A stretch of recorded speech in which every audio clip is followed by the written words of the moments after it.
Hello, good evening everybody. Hope you're all doing well. Definitely been a Tuesday over here, but don't really want to talk about that because work sucks. I know.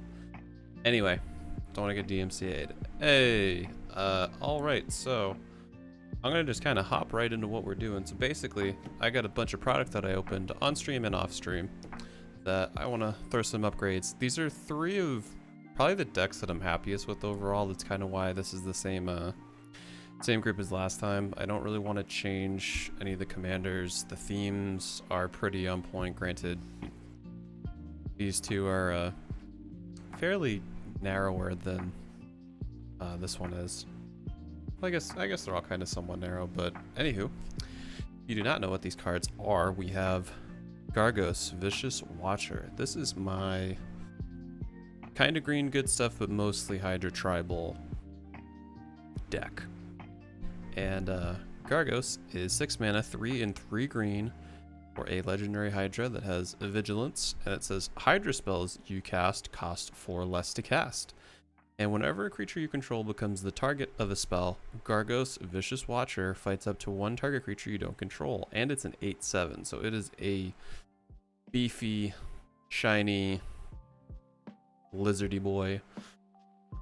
And then up next we have the illustrious Neheb the Eternal, which if you were here for my unboxing stream, I ended up pulling this as my foil mythic, which needless to say, I immediately yeeted Torbran into orbit and threw this in as the commander instead. No, I actually didn't because Torbran's still in the deck, but Neheb the Eternal is a 5 CMC commander, 3 and 2 red for a legendary zombie, minotaur, warrior.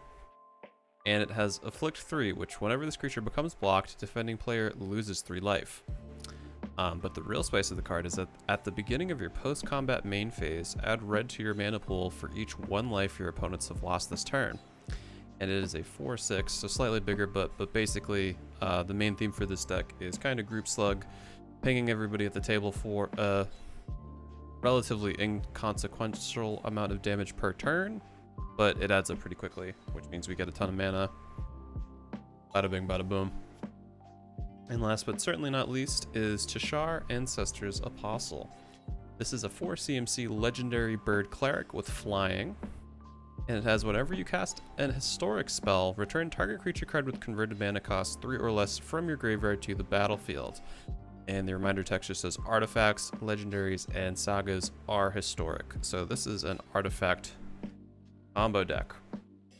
So now that we kind of got our shining stars, as it were, highlighted over here, I'm gonna go through my pile of cards. I've unboxed a bunch of Zendikar Rising.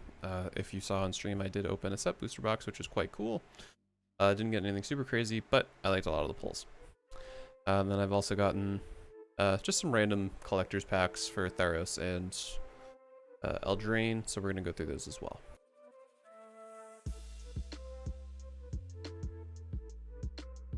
And there's not really anything scientific that I'm looking for. I'm basically looking for just highlight some cool cards, maybe some stuff that I might not have thought of adding before, and then I'm also going to separate just good stuff in off colors that I might want for other decks. Unroll Dreams is one. So Elspeth Sun's Nemesis. This card's not bad. I mean, it's a lovely, lovely foil. Oh, I didn't notice that before. It has like a weird little... Can I shine that in the light? Hang on. Whoa. Yeah, right there. There's like a weird little blemish on the back. That's a bit disappointing. Doesn't really show up on the front. Yeah, this is cool, but I'm not going to be putting it in anything. This is going to be off color pile. This is going to be pile of stuff that's good that I probably don't want to keep or maybe keep and end up selling. Shadow of the Sky is really cool. I don't see myself putting this in the Tishar deck though. I'm kind of pretty happy with where our board wipes lie, but I'll put it off to the side just in case.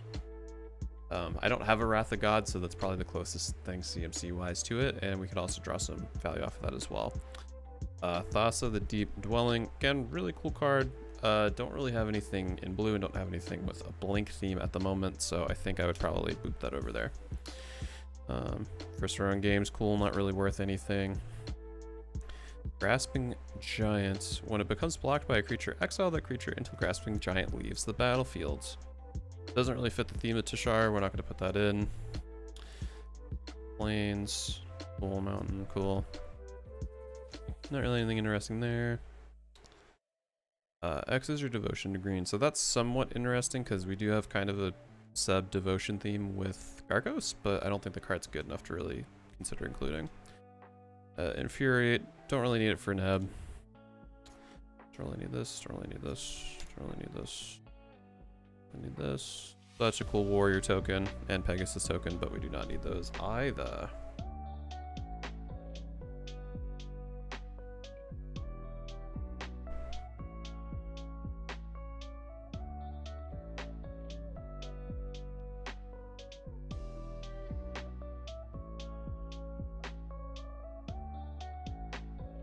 I have to keep swiveling a bunch, so excuse me for that, but let's see.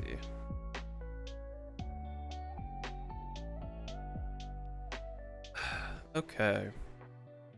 So we got Human Soldier, cool, but don't really need. Ashiok's Erasure. This is a really cool card. And you can see my deck list for my Merfolk Tribal deck that got disassembled, but this is still a really cool card for it. So I'm probably going to keep this off to the side and include it for something later.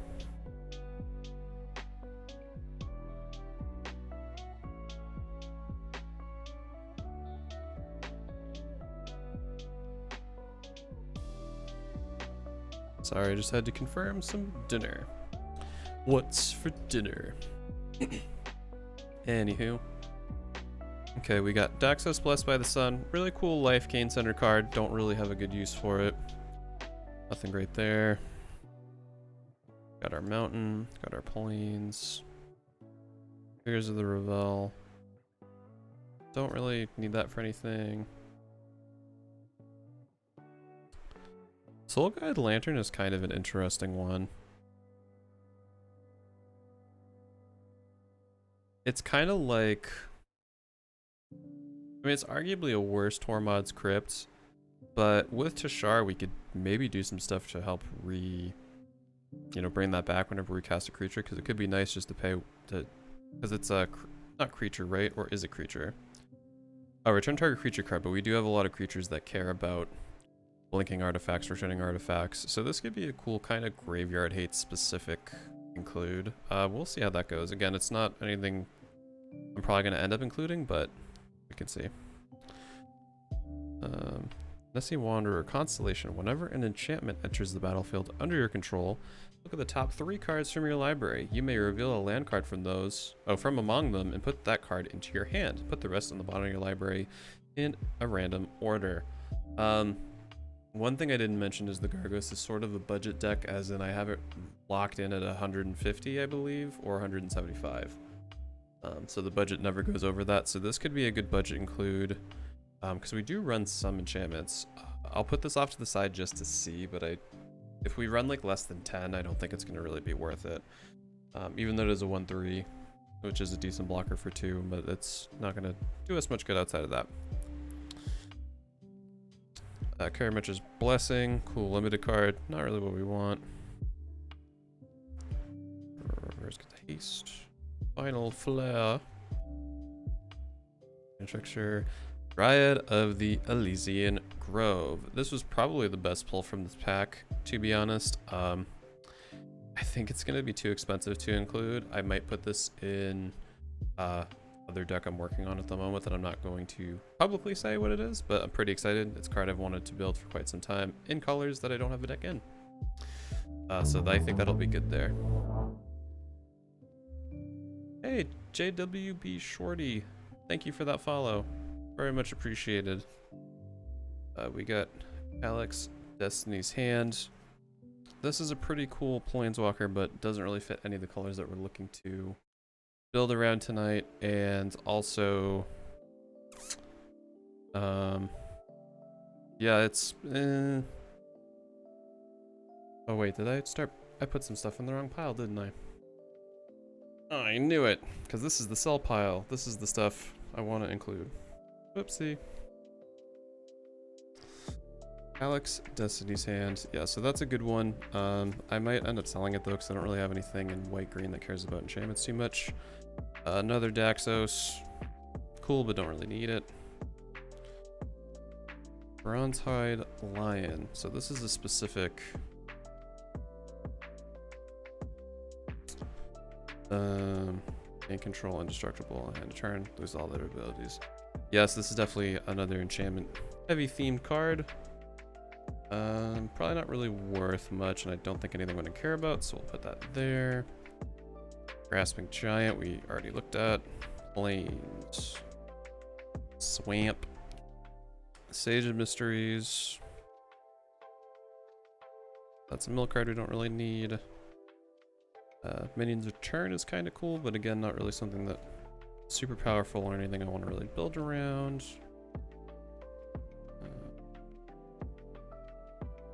Berserker, no.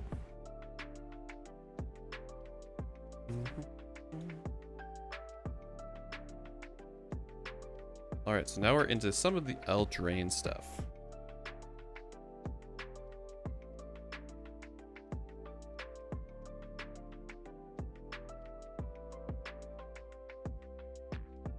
Okay, so we got Castle Embereth. I understand unless you control a mountain, this would be good for Neheb. You can add one, or you can pay 3 and tap it and have creatures you control get +1/+0 until end of turn. This is a great card in Standard and Historic right now. I don't know if it's going to be good enough to include in Neheb, mainly because we're not super creature-centric. We do have a lot of creatures, but it's not anything that's really... Like, we're not really... I guess in some ways it's an aggro deck, but it's more focused on trying to ping everybody else at the table. I'll include this as a maybe, because maybe I'm kind of misremembering, but I'm pretty sure that's not going to do much work for us. We got Boar Token. Simmer Dragon would be really cool if it was in white, which it's not, unfortunately. Toonvale Tree Folk, 2 +1/+1 counters on target creature, and then you also get a big old Tree Folk. I don't think this is going to be anything really worth keeping. We have a lot of ways to get counters. Also, I think it's slightly miscut a little bit, unless that's just how that frame looks. Reaper of the Night, again, cool, don't really need it. Ember's Shield Breaker. If this had like haste or something, I'd maybe consider it for Neheb. All that glitters, so I'm pretty sure I don't have a foil version, so we're gonna look at that for Cheshire. Beanstalk Giant.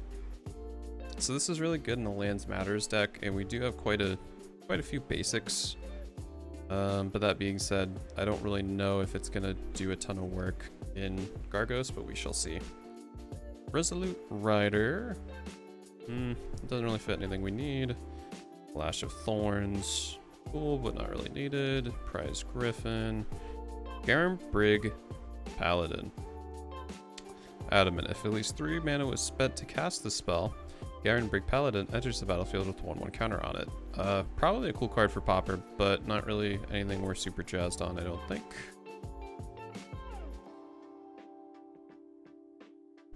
Tomb Raider, nope. Festive Funeral, nope. Alright, so that's our first little pile.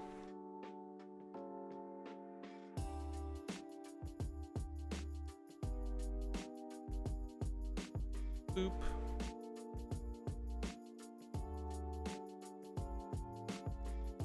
Probably gonna regret that later, but it's fine. Okay, so if memory serves, I'm pretty sure these are all basics and uncommons. Yeah, these are all basic lands, and then some foil stuff from ZNR and the list cards. Not that I got any good ones, but actually a braid could be nice. I don't know. We'll see. First things first, let me get through all of my stuff.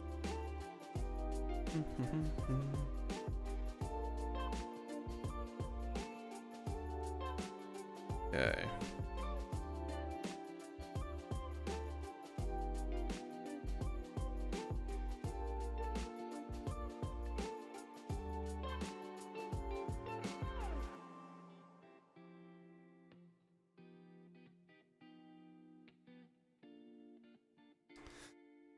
Alrighty, let's see.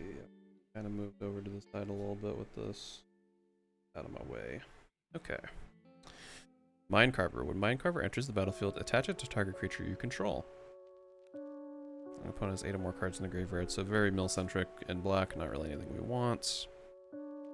Canopy Baloth. Whenever a land enters the battlefield under your control, big landfall. Don't really care about that too much. Cliffhaven Kite Sail if I had. Yargle, this would be actually really nice, but unfortunately, not building around Yargle today. Land you control to its owner's hand. Nope. Okay, we got Scorch Rider, Kick to gains haste, McKindy Ox, have target creature your opponent controls. Not really anything we need there. Red Worm seems cool, but don't have anything we're building around there. Inordinate Rage, nope. Spitfire, Legak, don't really need that. This is Zendikon, enchant land, still a land, and then when the land dies, turn to its owner's hand. Don't really need that either. Fodder Cannon, sacrifice a creature, Fodder Cannon deals 4 damage to target creature. Absolutely not. Plateau, probably super butchering that. We'll just call you Honored Physician. Tap, put target creature card from your graveyard on top of your library. Activate this ability only during your turn before attackers are declared. Big note to that. Equipped creature gets +1/+0 and has Wither and equip cost of 2. Don't really care about that too much. Latchkey Fairy, we're not doing anything in blue. Zendikar Incarnate, not really doing anything there. Belwar Stone, so this one is kind of interesting. I might want to include this, I might not want to include this. Kind of on the fence. If it goes anywhere, maybe Tashar, we'll see. Probably better in a multicolor deck, but still. We got a Braid, so I think I already run a Braid in Neb, I'm pretty sure, so that's actually kind of a flavor upgrade. And also, I'm pretty sure this never was printed in non-foil until now, which is kind of rad too. Place number of creatures in your party, don't care about that. Target Chill Depths, don't care about that. Let's see the next one. Fun fact, Metallica is the first and only band to play on all 7 continents. That's super cool. I actually never knew that. Also, hi Dice. How is it hanging? Going through and upgrading.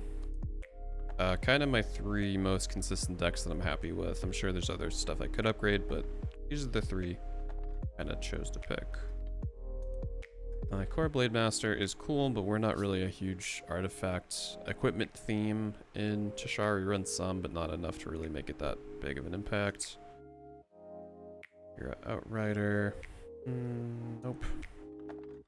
Like I say, I think the party mechanic was cool on paper, but I think it's going to take a few sets to have it really be like a relevant keyword. I'm sure it's coming back in the D&D set. I'd be absolutely shocked if it didn't come back. Hanging on a thread of saneness. Yeah, I feel like that's pretty much 2020 in a nutshell, unfortunately, but hope that thread holds on as long as it needs to. This is Aristocats. We don't really need that. Bala Good Recovery. So I'm pretty sure I already have this in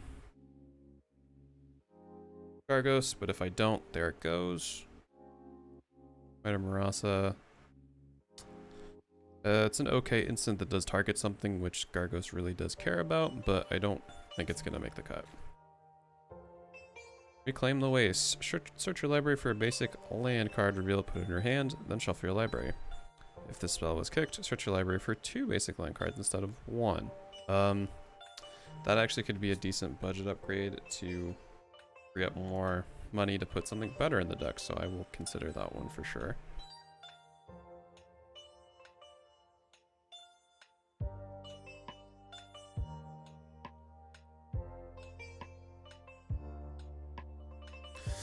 McKindy Ox we already looked at, don't really care about you. Dreadworm, you're cool, don't really care about you. Kazandu Stomper, don't really care about you. There's a Root Gazer, nope. Nope. Quarry Disruption is a cool card, but we're not in blue. Maul of the Skyclaves. When Maul of the Skyclaves enter the battlefield, attach to target creature you control. Equipped creature has +2/+2 and flying and first strike. Again, cool card, but we're not really in an equipment theme. Marauding Blight Priest. Whenever you gain life, each opponent loses 1 life. How would you build a Vela the Nightclad as a commander? Blue-black. Other creature you control have Intimidate. Whenever Vela the Nightclad or another creature you control leaves the battlefield, each opponent loses 1 life. I'd probably focus on a lot of blink effects like the newer Thoughts of the Deep Dwelling and also Conjurer's Closet, but stuff to really kind of maximize the blink effects. Put like Conrad into. Over course, Celebrant or another creature enters the battlefield under your control, you gain 1 life. Cinderclasm deals 1 damage to each creature. If it was kicked, it deals 2 damage to each creature instead. No. Interesting. Yeah, I mean, Intimidate's cool, but I feel like the second part of that ability, at least to me, would be the more fun one to build around. Bloodchief's Thirst. I hate this card. It's so annoying. Skyclave Cleric. Enters the battlefield to gain 2 life, but it's also a land. Still doesn't really fit. Because if Tashura returned things to her hand, it could be kind of interesting, because we could like say we needed a creature first, and then we needed like a land second, but we're not really doing that kind of manipulation. I think I would do Devoid themed. That would be pretty cool. Don't care about you. Don't care about you. Party Mechanic. Don't care about you. Rune Crab, you're awesome, but you're not going to work here. Because we're not looking at blue. Kazandu Nectar Pot. Whenever a land enters the battlefield under control, you gain 1 life. Cool art. Doesn't really fit what we need. Iridescent Horn Beetle. At the beginning of your end step, create a 1/1 green insect creature token for each +1/+1 counter you've put on creatures under your control this turn. So this one's kind of interesting. Because we do have a huge counter synergies theme with Gargos. So I think we're going to see if we can maybe sneak that in. We don't really focus on going wide too often, but that could just be a nice to have if we need blockers or things of that nature, but we shall see. When Drogara Visionary enters the battlefield, draw a card. Nope. Liberate. Nope. Spare supplies. So I'm somewhat considering putting this in Tashar. I think last time I did this, I was also debating that. But the fact that we can cheat artifacts back onto the battlefield is kind of the bigger reason why I would want to do this, because I could see us doing some loops where we can just get a ton of card draw, which especially in white is really hard. I thought I unpacked a foil one though, and I thought I put it in, but if not, we'll see. Adventure awaits. Look at the top 5 cards of your library. You may reveal a creature card from among them and put them into your hand. Put the rest on the bottom of your library in a random order. If you didn't put a card in your hand this way, draw a card. That also could be an interesting budget option to put into Gargos to free up more budget for something better down the road, so I might consider that as well. Utility Knife. It's +1/+1. Probably cool for Popper, not really cool for us.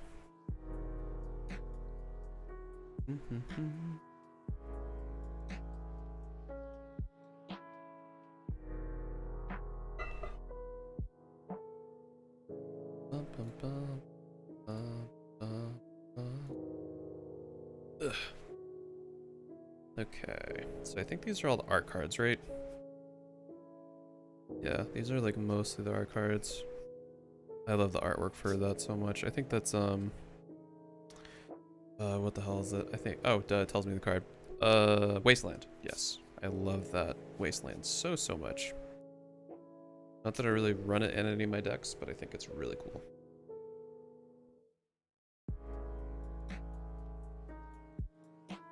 Yeah, Expedition Healer, we already looked at you. I think these are all the commons, so I'm going to kind of just blast through these quickly, because we've seen a lot of these. Oh, stand corrected. That's a kicker focus one, we don't really care. Kicker focus, don't really care. Soft consumption, nope. Okay, common. Blood Chief's Thirst. Don't care about that. Spitfire Lagak. Nope.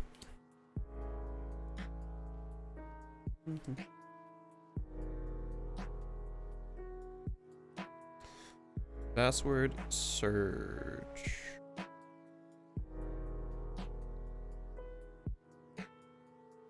So this is interesting again because we do have a 1/1 counter sub theme. So I might consider putting this in despite it being kind of overcosted for the counters side. I'm just liking the utility that that has, so we'll take a peek and see how that looks. Prowling Felidar. Don't really care about that too much. Cleansing Wildfire, so this is an interesting one. Mainly because it's a cantrip, which I kind of like. So at worst, it's pay to draw a card, which in red I don't think is the absolute worst thing, mostly because it doesn't loot.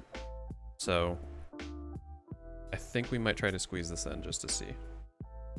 Moss Pit Skeleton. Feed the Swarm, you're amazing, but I don't want you. Tormenting Voice we already have. 99% sure. I was getting a little out of whack. Target creature you control deals damage to power equal to its power to target creature you don't control. Gargos fights on its own, so we don't super need that.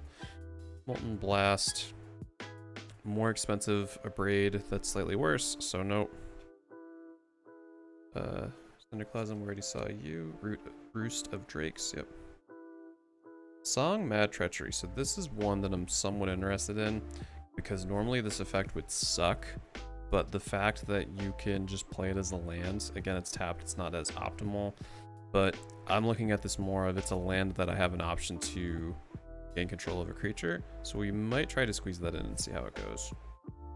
I think I tried last time and didn't really find a good spot for it, but we'll try again just to see.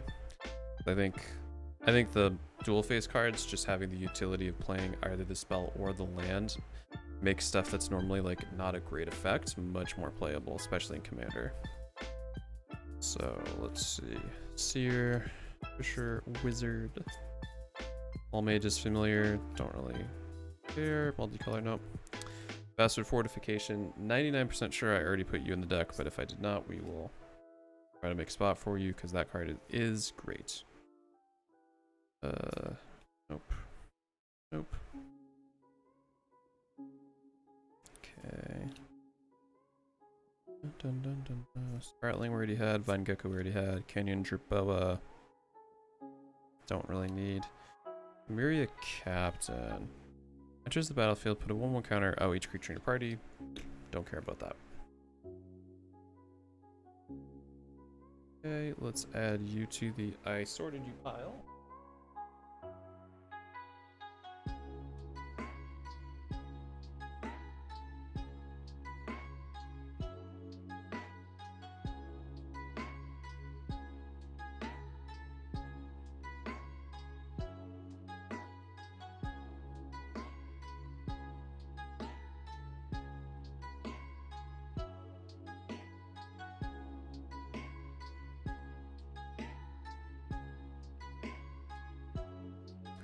Need to see something real quick because if my food is here, I am pretty hungry, so I will probably go get it.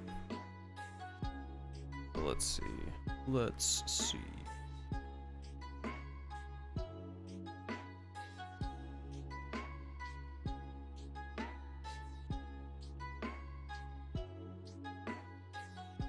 My food is not here. Cool. Cool. Okay. So let's take a peek. I think these are mostly uncommons, if not all uncommons. So I'm gonna probably blow through them just the same. Okay, no, they're a mix again. Alright, so Blood Chief, nope. Kabira Takedown. Deals damage equal to the number of creatures you control to target creature or planeswalker. And it has a land. Again, it's not gonna be... We don't run a ton of creatures into Shar, but the fact that we could have something for planeswalker removal on a land makes me a little more tempted, so we might see how that works. Roiling Regrowth, sacrifice a land, search your library for up to 2 basic land cards, then put them onto the battlefield tapped, then shuffle your library. This could be good I like the fact that it's an instant, so we could play it on our last turn order's opponent before us and get some really good value out of it. Sign of the Swarm, don't really need. That case live. Base camp, for the love of God, you could have still not come in tapped and actually had been an incredible budget land and probably not broken much of anything. Relic Golem on a Sky Dancer, Highborn Vampire, a Silencer, Mind Carver again, Lithiform Blight. You are a wonderful card. Skyclave, GOP'd, not really for our theme. Cannon Jerboa, Ruin Crab, Fearless Fledgling, Roiling Growth, Skyclave Pickaxe. No, that's not really what we want to shoot for. Black Plume Rogue is not in any of our colors. Demon's Disciple is also not in any of our colors. Spitfire Legak. Sajiri's Shelter. Target creature you control gains protection from the color of your choice until end of turn, and it's also on a land. Again, where this is kind of a mediocre, not mediocre, but not great for 2. The fact it's on a land makes it much more exciting. This is Endicon, Canopy Baloth. Gnarly Colony, I'm 90% sure we already put in the deck, so I'm not going to include that. Tech Rebel Fort doesn't help us too much in the Heb. Akum Warrior, same story. If it had haste or something, I'd maybe consider it, but I don't feel like that's really the move. Gnarly Colony, Deadly Alliance, Tajiru, Blight Blade. Really cool elf, but not really what we're feeling. At least in the green deck anyway. I guess it could be an okay 1-1. We want just a throwaway blocker, but yay. Bug catcher. Bug catcher.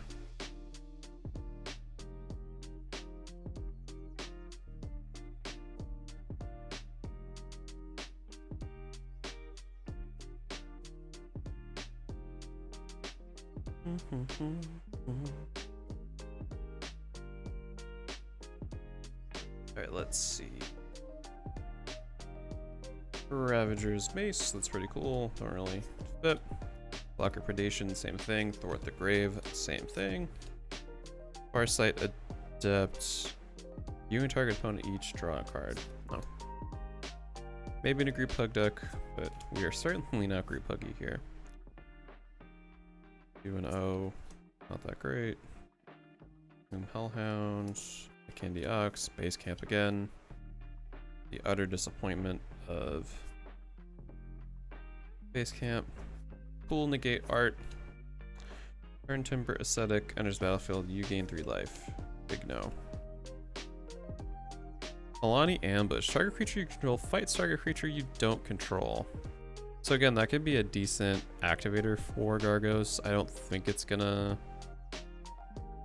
be as effective, but then again, it's also on a land, so I would probably consider it in some aspect. We shall see. Other options. Salinity Vision. This card is insane, especially if you play Approach Second Sun and an Azorius deck. My goodness, it basically makes it 3 turns, you win the game. Well, obviously once you have the mana to cast Approach Second Sun and Salinity Vision, which is like 10 mana. But after you cast that, it's technically like 3 turns and you win. Which, if for some reason you don't know, Approach Second Sun, basically you cast it, you gain 7 life, and it says the second time you've casted Approach Second Sun, you win the game. So all you have to do is cast Approach Second Sun. Turn after that, you cast Salinity Vision because it shuffles itself 7 cards down. You drew a card, so it's only 6 cards down, and this looks at the top 6 cards of your library, so you can very easily get it back. And yeah, that's all she wrote. Pickaxe, Zendikon, Reclaim the Waste, Subtle Strike. Fearless Fledgling. I still can't believe it's like looking at this art compared to the normal one, it's like the epitome of the you versus the guy she thinks of, or you versus the guy you worry about. Like, this Fledgling is a Chad in comparison to the OG art. Okay, Thundering Spark Mage. When Thundering Spark Mage enters the battlefield, it deals X damage to target creature or planeswalker, where X is the number of creatures in your party. I wish it was X.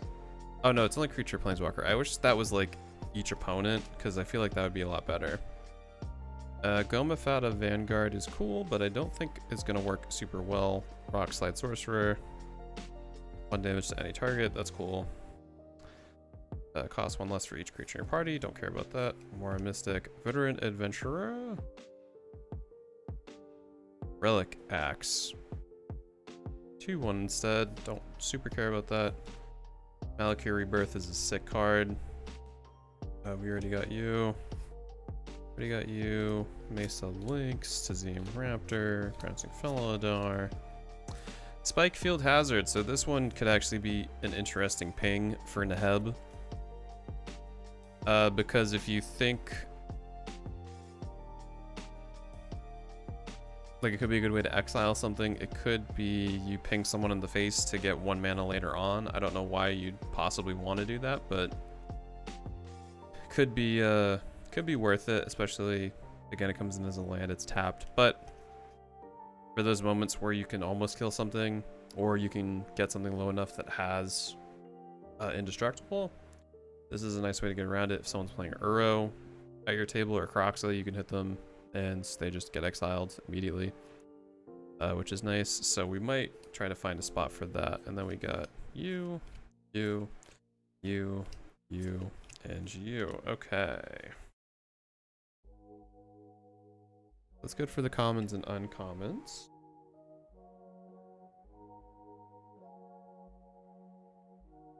Spicy rare.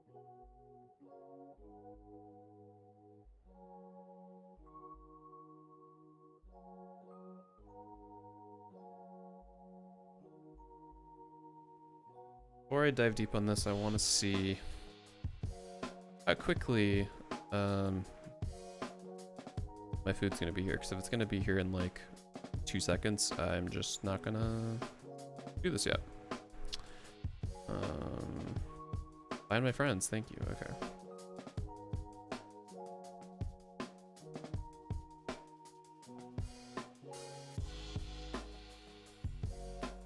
Okay, I got time. Sweet.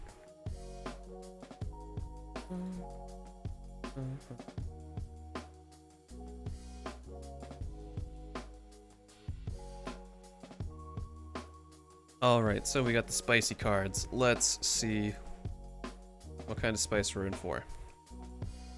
So we got Nissa of Shadowed Bows. Really cool card. Unfortunately can't really play with it in anything. This could be pretty cool in other unannounced deck that I'm not going to talk about yet though. Spoilers, it's in Sultai. Seagate Stormcaller enters the battlefield. Yep. Kind of the same story, to be honest. That might be really good in that. Oh, we got tokens. I forgot about tokens. Okay, that should be all of them, right? Whoop.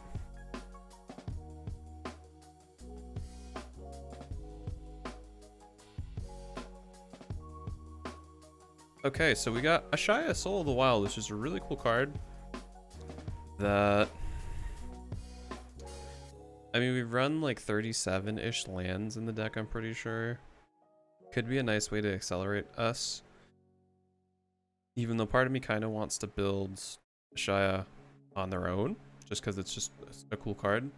But we'll see if there's any good synergy with what we are looking to do.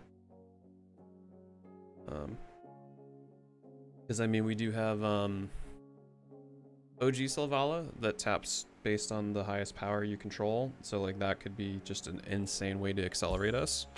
And honestly, that kind of combo alone could be worth really looking into. Let's see, we got Mardu lands, which again would be really cool if we were building a Mardu deck, but we're not. So he's gonna stay to the side. Honestly, I might actually get rid of these because I don't have any decks that these would really be good in right now. And I don't see myself going back to Mardu anytime soon. Nothing personal. I just got basically split all the good cards from my Mardu deck up into these two, so I'm pretty happy. More Rog, Fury of Akum. So this card is really nice. The only thing is it's kind of a similar thing to Ashaya, but I feel worse because we're not running any fetches in Morag. So I mean, the extra combat subs would be nice, but we're not going to really be able to abuse the hell out of this. So I don't feel like it's Morag's time to Morag, however the heck you pronounce it. I'm sure it's fine. Turn Timber Symbiosis. Now this is one I'm excited to put into Gargos. So absolutely. Before you call me crazy for not doing this, I have already put this into Neheb. It was immediately as soon as I pulled it. So that's an extra one, which is nice. If I do end up building Morag as like a fetch kind of deck, this will 100% go in there. Thieving Skydiver, in my opinion, probably the best commander-related card that was printed in all of Zendikar. Being able to pay 3 mana to permanently steal a Soul Ring, Mana Crypt, Mana Vault is just absolutely crazy if you're in a blank deck. Well, actually, no, you can't. You can return it to your hand with like that Drake from Visions or whatever, or any other card there, or like a Balarin, the new wizard from M21, or really anything to put stuff back in your hands. It just gets to be insane value. But we don't have a way to do anything with that, so we're gonna put you there for now. Anywho, Charax the Raging Isle, big beefy crabberoonie. Fortunately, don't have any colors that we can work this in, so you'll be staying to the side, my friend. Valakut Awakening. I think this might be one of the best red draw spells that red has ever gotten. I know incidental draw is kind of a big thing for red, but this is the most red way to do it. And it's on a land. I don't care if that comes in tapped. That's like almost 100% going into Neheb. Without question. I'm honestly kind of surprised that that wasn't the mythic. Like, I feel like the mythic in that one should be swapped. But then again, if you could just pay 3 life to have that come in untapped, that'd probably be pretty broken. Verizal, I don't really like you and you're not that great, so you're gonna go there. Relic Robber.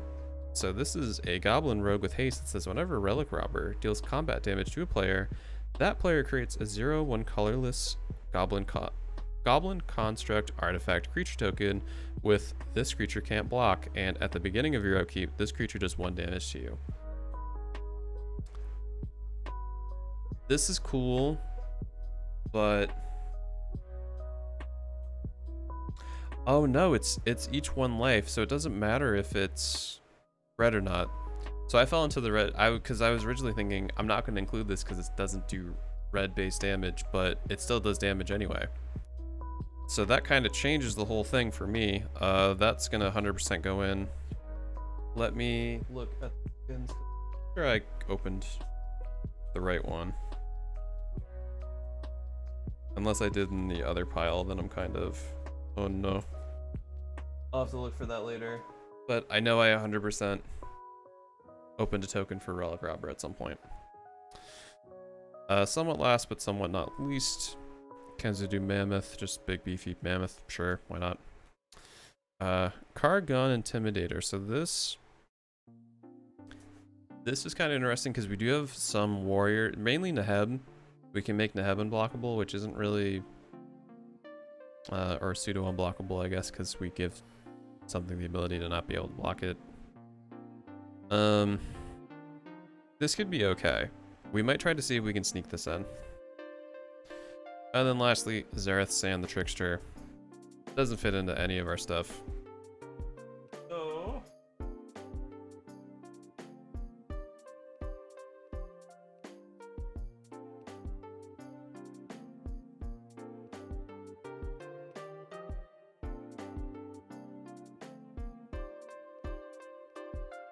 okay, and then this pile of stuff I want to keep.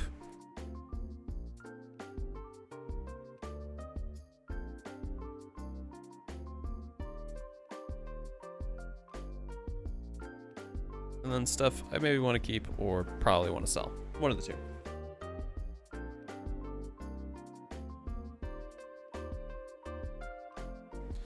Alrighty. Alrighty, so let's see what we got here. We got some upgrades for Chishar, some upgrades for Neheb, and an absolutely chonky amount of potential upgrades for Gargos. Oh wait, did I not go through this pile?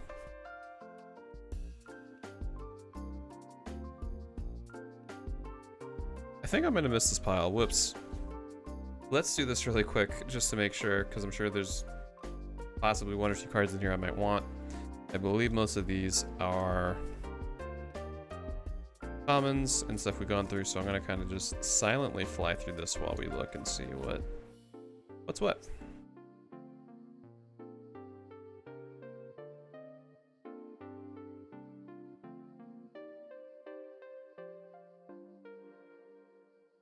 When you cast an instant sorcery or wizard spell, put a charge counter on Relic Amulet. And you pay to remove all counters from Relic Amulet. It deals that much damage to target creature. Ooh, if it was any target, might have considered that for my Alamax Storm deck, but that doesn't seem to be that great. Tangled Florahedron. So this is actually one I might consider putting in. This is honestly probably the modal dual face card that confuses me the most, because regardless, you're getting something like not immediately,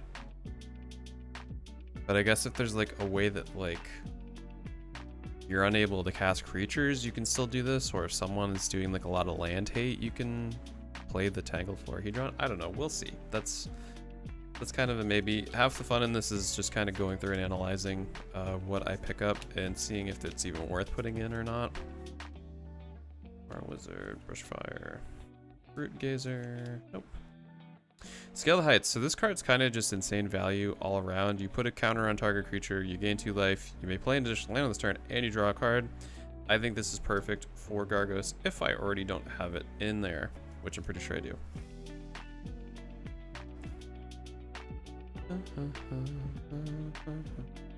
The Dreadworm art is so cool. Ninja Boy, Dauntless Survivor. The Dauntless Survivor is kind of the same thing, to where we can cast something, say if Gargos is out, we target it, because it's target ability or spell, right? No, it's only spell. Okay, never mind.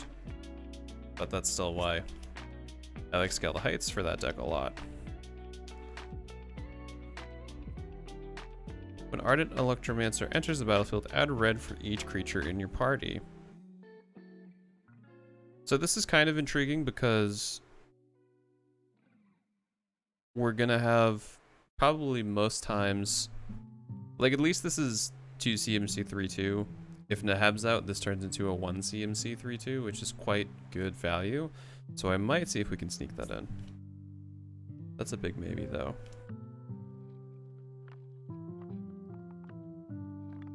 Kazul Fury is awesome. Basically a free fling. I put that in Neheb for sure already. That is quite cool.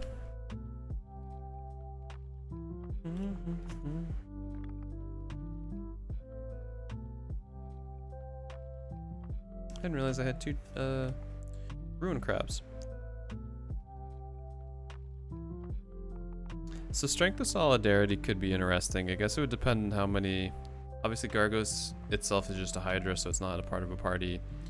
I don't think I have any warriors. Maybe some clerics or wizards. Or I might have 1 rogue too. I don't know. There's the potential to have some upside with this, so that might be worth exploring. Canopy Baloth, no. Smite the Monstrous, no. Okay. Now we're good going through everything.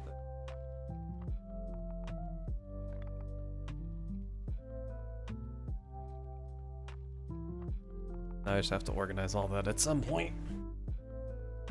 But that's not going to be right now. So let me take a quick peek.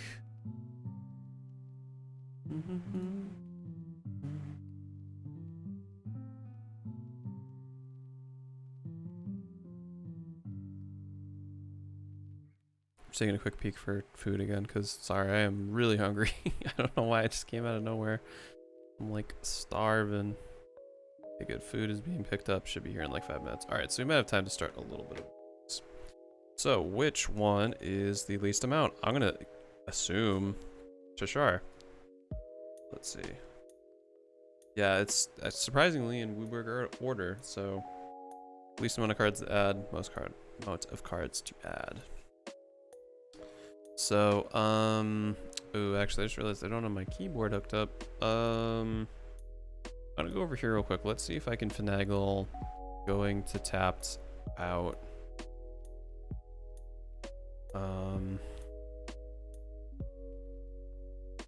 Yeah, because I think what I'll have to do is I'll have to go through and pick what cards I want to include, what cards I want to take out, put those into physical piles, and then post-stream I'll update the lists, because it's not exciting to watch me. Not that this is the most exciting and riveting content in the world either, but, you know, I'll make it a little less boring by not just manually putting those cards in to Uzi, what's up? Okay, I don't want to look at myself right now. Let's see. Alright, yes, I can get in there. Awesome. So let's do Neb. Let's do Cheshire, and let's do Gargos. Still fun though, and great background while playing Magic. Oh, thanks, JWB. Appreciate that. But yeah, at least slightly more exciting by not just manually putting the cards in and updating the list myself. But let me just swoosh all this around.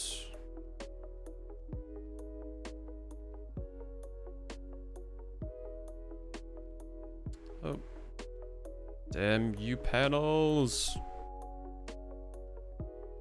Oh, whoop. Matt, have you seen the show The Gifted? It keeps getting recommended to me by my friends, but I don't know what it is or what it's about. I have less than a clue. I've never heard of that before, I don't think. Okay, let's go over to our view here, and let's see what we can upgrade first for Cheshire. Yeah, Cheshire, Neheb, and then Gargos. Okay.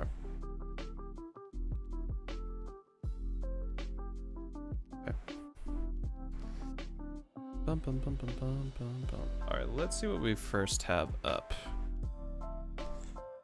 I'm gonna kind of order this stuff into things I think we'll probably put in and things I'm not sure about putting in. Yeah, I think that makes more sense. Okay. Oh, and this one I'm pretty sure I already have all the glitters. I just wanted to foil one, right? No, I don't have all the glitters in here. Interesting. I might have to change that. Oh, I think I pulled it out because this isn't really an aggro deck, it's a combo deck. We'll put that at the bottom here. Okay, we'll do this first. Alrighty then.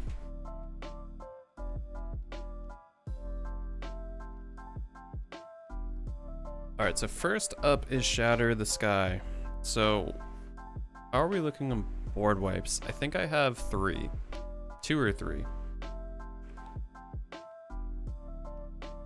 So I have All Is Dust, Winds of Abandon, which is a kind of a pseudo board wipe, and Hour of Revelation. Ooh, those are already kind of good, because most of the time Hour of Revelation is only going to cost 3, which is better costed than Shatter the Sky. Obviously it hits our stuff too, which all of our stuff, which isn't as good, but All Is Dust I like because we're very artifact centric and it won't get rid of our Mycosynthellatus. And Winds of Abandon is really good too. Creature power 4 or greater draws a card then destroys all creatures. I don't think we have a single creature that has a power greater than 4, other than Wormcoil Engine. That might be it. Okay, Stone Hero Giant, Wormcoil Engine. I guess we do have some X cost stuff, so those could potentially be 4 power creatures. Scrapyard Recombiner is not going to really do that for us either. And then 2/2. Okay, do with Cold Oath is Forge Master's almost there. We got another one there. Okay, so maybe like I'd say a quarter of all of our creatures could give us the draw a card clause. Then destroy all its creature, but it also gives everybody else. I guess this is kind of just a worse Wrath of God, and the question is, would I even need Wrath of God in this deck? I mean, all this is 7 mana, which is kind of expensive. Our Revelation can be 3 mana, but it hits everything but lands. Winds of Abandon is technically 6 mana, but it exiles everything, which is nice, and also has the ability to be targeted. Exile. Creature removal, but let's...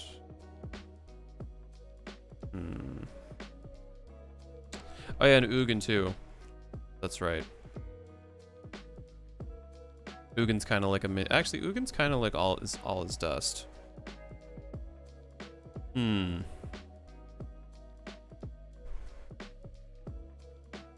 Because yeah, what's really the difference? I mean, all this sacrifices stuff, but obviously Ugin, you can be more targeted with it, and also it exiles it, which is arguably better than sacrificing it. So I think we're going to actually pull out All Is Dust, which I'm kind of surprised. I figured we would have kept that in, but I feel like Shadow of the Sky might be a bit more of a versatile option, because then we have a way to destroy just creatures, a way to exile all non-land permanents of a certain CMC, which is great to filter with. And we also have a way to destroy all permanents that aren't lands, which also could be beneficial. Come on, where are you? Dun, dun, dun, dun, dun, dun, dun, dun. Don't tell me you're like all the way in the back, or I already just completely missed you. No, there you are. Great.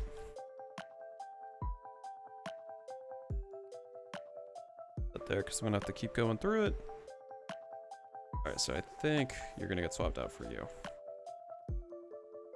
Alright, I'm actually gonna take a quick break because my food is here now and I'm absolutely starving. I'll be back in 4 or 5 minutes, and then we will keep going through our Tishar upgrades first. So, I'll be RB.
Alrighty.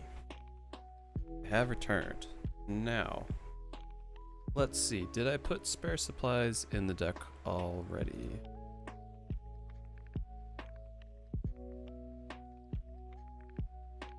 Welcome back. Thank you.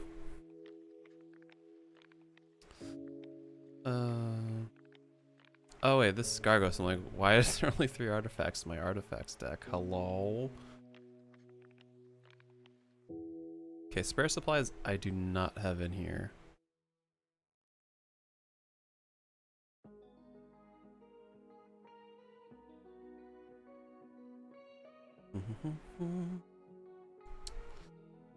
Okay.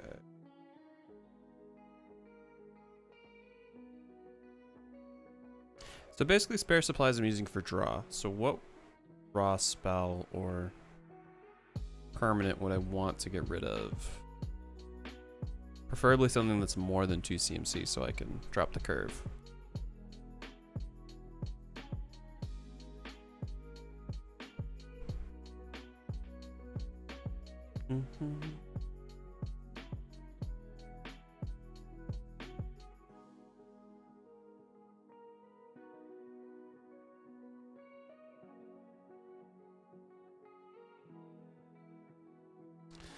Kind of sucks because we're in white, so there's a lot of important stuff that I want to...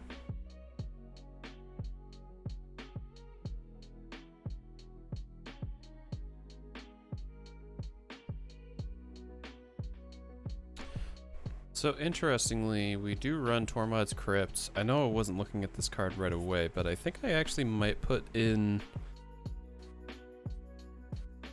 Soul Guide Lantern instead, even though it costs 1 CMC versus 0. I like the fact that it can act as targeted removal, and I like the fact that we can sacrifice it to draw a card. So I think for that little extra versatility, and of course because we're Tashar, we can, you know, bring this back to the battlefield no problem. I don't think we could really do like going infinite shenanigans. Mainly because even if we were, eventually we'd have to start exiling our own stuff out of our graveyard, which is definitely not a pog. So I think I'm going to put Soul Guide Lantern in its place for Tormod's Crypt. It might make it a bit harder to hit the affinity clause for some of our cards, since we can't just plop it down for free. But be that as it were, I think that's still... Mainly because white just sucks with card draw, realistically speaking, so we kind of need all the help we can get in that regard. And Graveyard Hate is a bit more of a niche thing that I don't think is as big of a requirement. So that's what I'm going with that.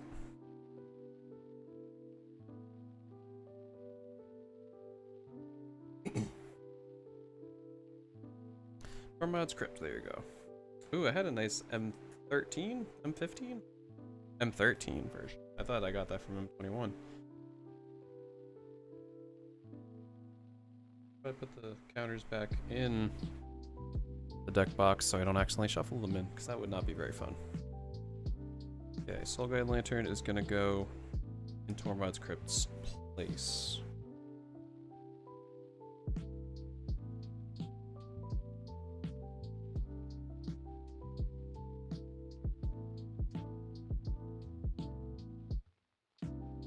And that's the real question for spare supplies.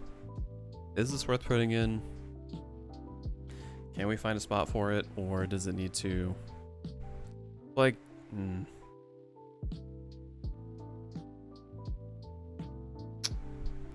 Because we can abuse the heck out of it with stuff like... Scrap Trawler to a degree, but more so with... I guess Mirror Retriever too.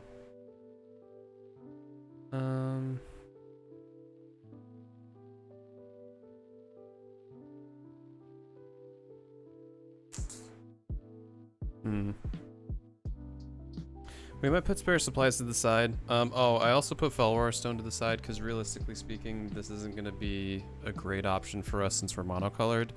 But I will put this probably in the inevitable multi-deck that I'm planning on building. So spare supplies is going to be out. Okay, so we got the 2 modal dual face cards. And again, to where white's not really in the best place, I don't know if I really want to put in tap lands. I mean, our curve is overall pretty short. More of a molehill, as it were.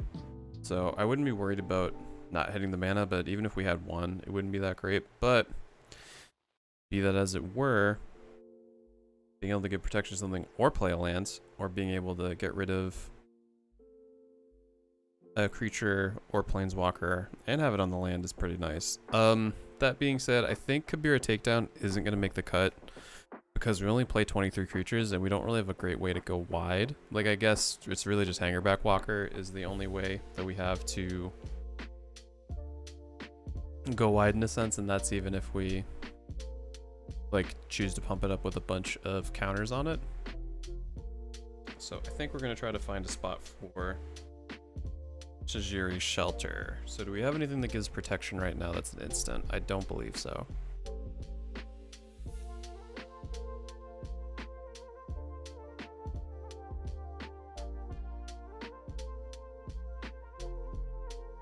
Also going through realizing that this is a again, more of a combo deck and not a aggro deck. I'm kind of debating not including All That Glitters. Not that it's a bad card, but we're more focused on value rather than swinging in with our creatures. So I don't think there'd really be, like, unless we hit Ornithopter or Memnite, I guess. But even then, I don't think it really fits the theme as well. All right. So question number 1, can we cut a land? Answer number 1, don't cut lands and modal dual face cards. That's kind of the trap with them. And seeing that we're already pretty trim, only playing 36, we're definitely not cutting one.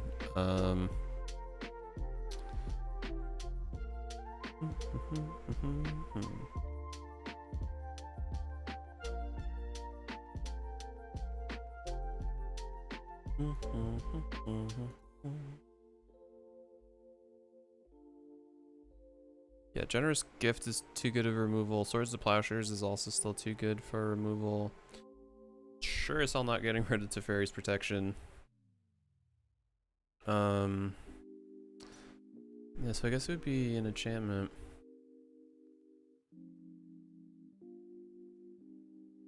I mean, really one of the reasons I'm playing Darksteel Mutation is because I could throw it on something quick with Sigarda's 8 out.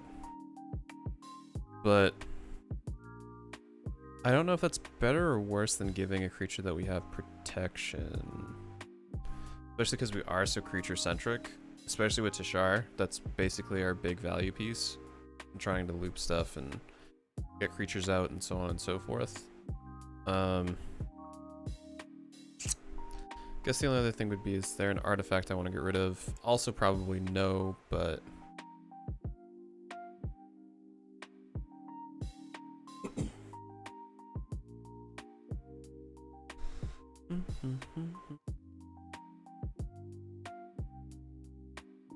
Thousand-Year Elixir... Jar. I think Welding Jar is too good. Same thing with Wayfarer's Bauble because we can abuse it.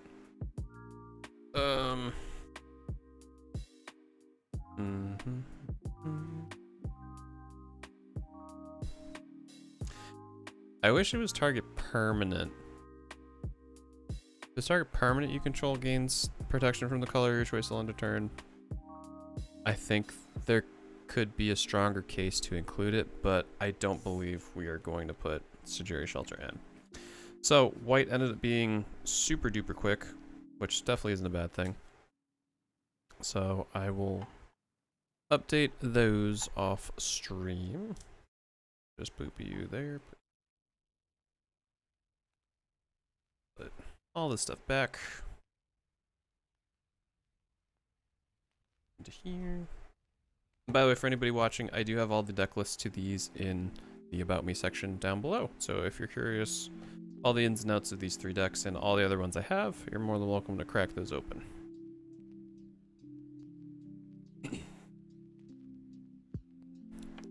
But up next is gonna be Naheb, so let's also do the same thing. A braid. Do I run a braid? I don't run a braid. Interesting. Okay. Thought I did, but I don't.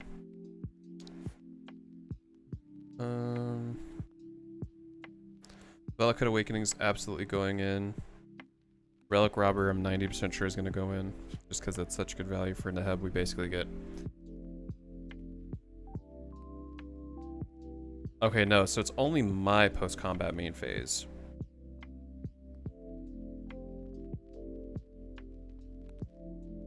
Okay, so that doesn't actually do...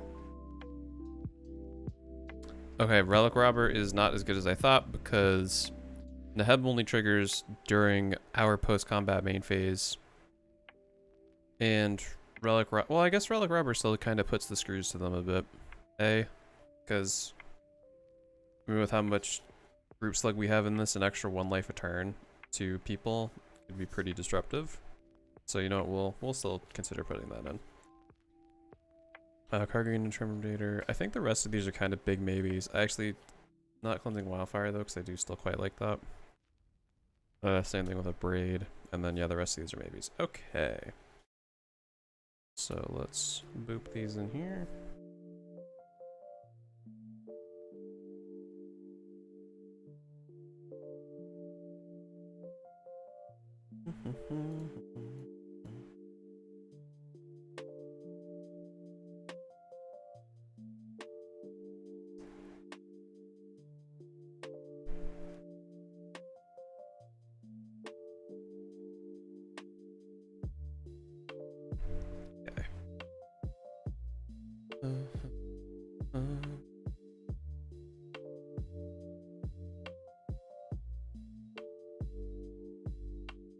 Alright, let's crack this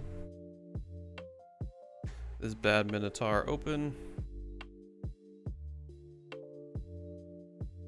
And let's see, so first up we got Valakut Awakening, aka one of the best incidental draw spells that red has gotten in quite some time. That also happens to be in a land.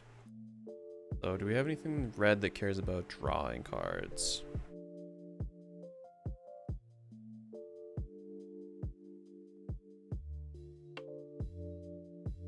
Additional cast a spell, discard a card, draw 2 cards. Okay, it could be kind of an upgrade from that, but I don't love... Chaos Warp we have to keep because that's the only way we can deal with enchantments. Deflecting Swat is also still too good of a card. And allegedly M20, or C20 I should say, has had massive supply issues and is rumored to not be getting reprint. So, if I find this cheap anywhere right now, I would definitely suggest picking one up. But definitely not getting rid of that. Impact Resonance. Deals X damage as you choose, divided among any number of target creatures for X is the amount of damage, greatest amount of damage dealt by a source to a permanent or player this turn. Honestly, I'm kind of okay with getting rid of Impact Resonance if it means that we get... because we have a lot of ways to damage stuff. And if it makes our stuff that much more consistent, I'm all for it. So let's get you out of there. Impact Resonance.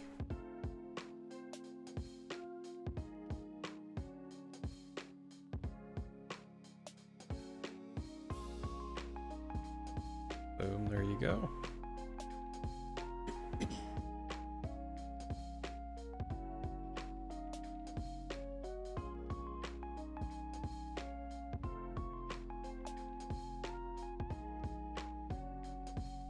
Alright, up next we got Relic Robber, which is 3 CMC, which I don't really want to, like, go too far into, because I do like how our curve sits more naturally at about the 2-drop slot.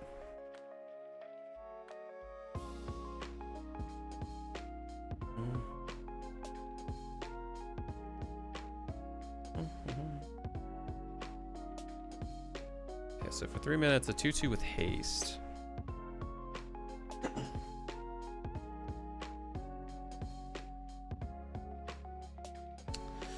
Gadrak the Crown Scourge could be a good choice to get rid of. Granted, we do have ways to get lots of artifacts, and we play a lot of artifacts too, and we get treasures. We don't really want board wipes though, so I don't know if we're gonna really get the full benefit of Gadrak.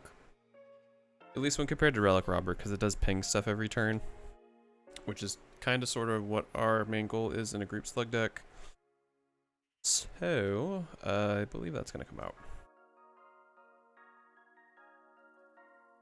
And yes, we do run Underworld Breach with Dockside Extortionist, because Red needs all the help it can get. And, yeah.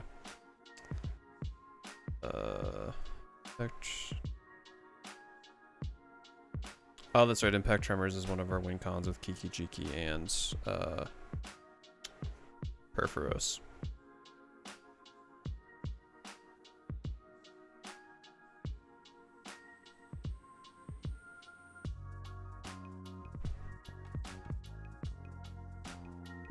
Or not Kiki Jiki and Perforos. I forget what the Infinite Combo is. I have not played Commander in quite some time, unfortunately, due to the troubles of 2020, so I'm a bit fuzzy on the interactions, but I know we do have a few ways to go infinite with this deck. Not a ton, but a handful.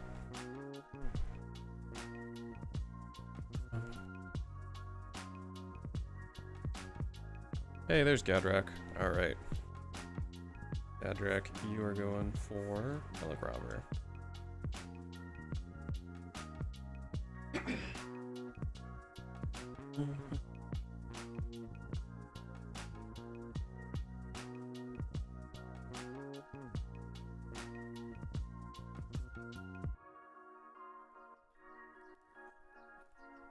Dun, dun, dun, dun, dun.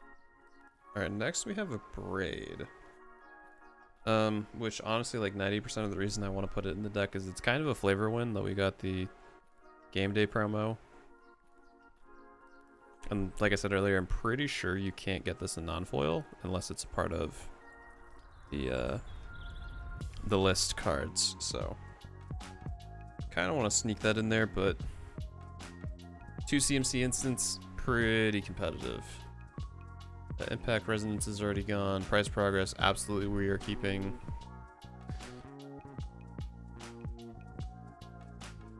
Smash to Smithereens kind of works a little bit better. I mean, I guess it's nice that with a Braid we get the option to either hit a creature for 3 or destroy an artifact. Whereas Smash to Smithereens just kind of goes face, and if we're thinking that we're doing this on the Heb's turn, for our second main phase, we get 3 extra mana out of it.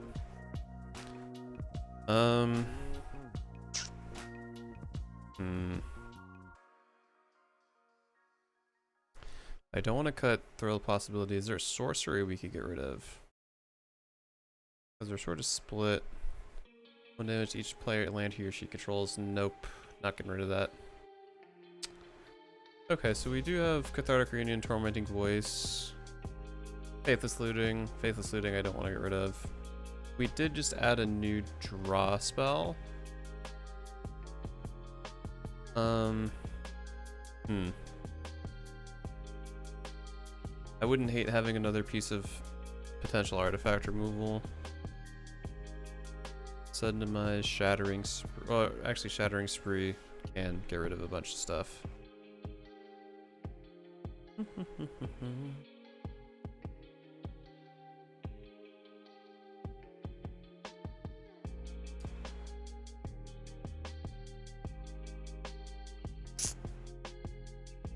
I am torn. Okay, what about...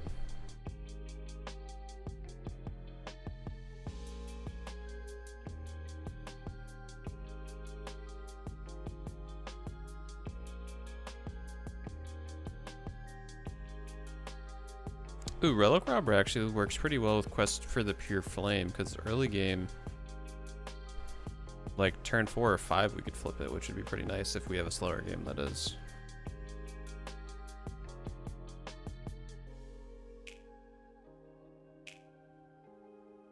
Vortex, Pyrorhemia.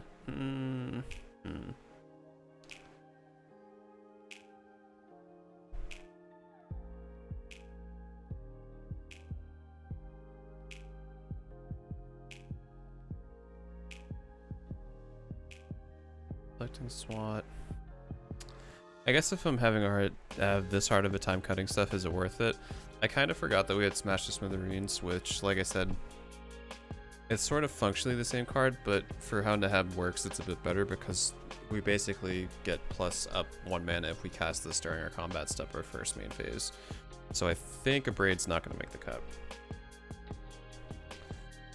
Okay, what do we have next? So next is kind of a lot of the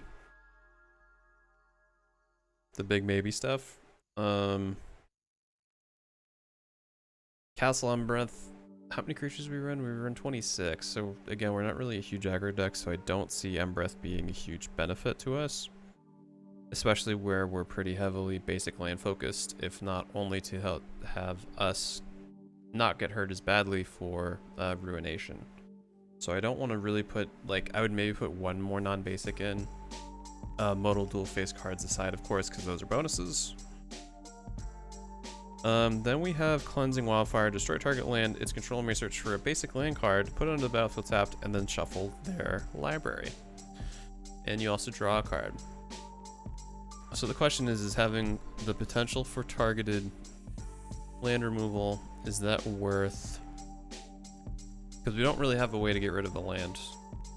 If someone's playing Gaia's Cradle or anything really hairy, we don't have a great way to get rid of that. I think in that instance, then I would probably get rid of Cathartic Reunion. I know it technically draws you 3 cards for discarding 2, but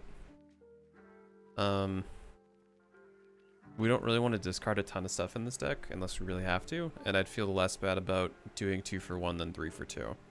So let's get Cathartic Reunion out and put in Cleansing Wildfire. And plus the Tormenting Voice I have is for a Mom and Cut, so all about that flavor. Oh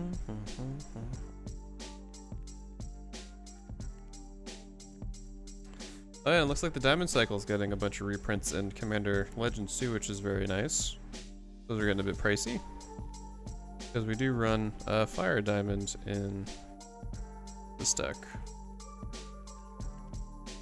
In that pile, do we have it in here?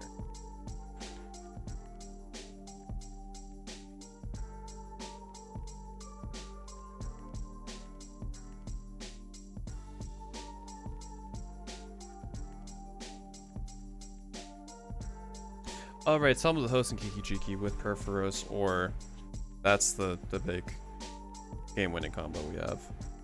Dark Reunion, you are gone. We're gone.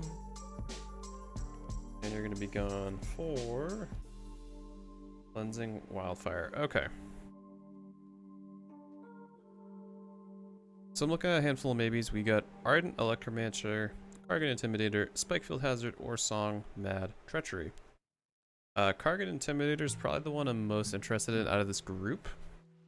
Because it's a pseudo warrior tribal card. Naheb is warrior, which means we can make a 4/6 unblockable. If we deal 4 damage, hey, it's 4 mana.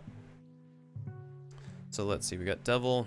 I'm going to say out of 26 creatures, if we have like 5 or 6 creatures that are warriors, Intimidator excluded, I feel like it'll be worth putting it in. So let's see.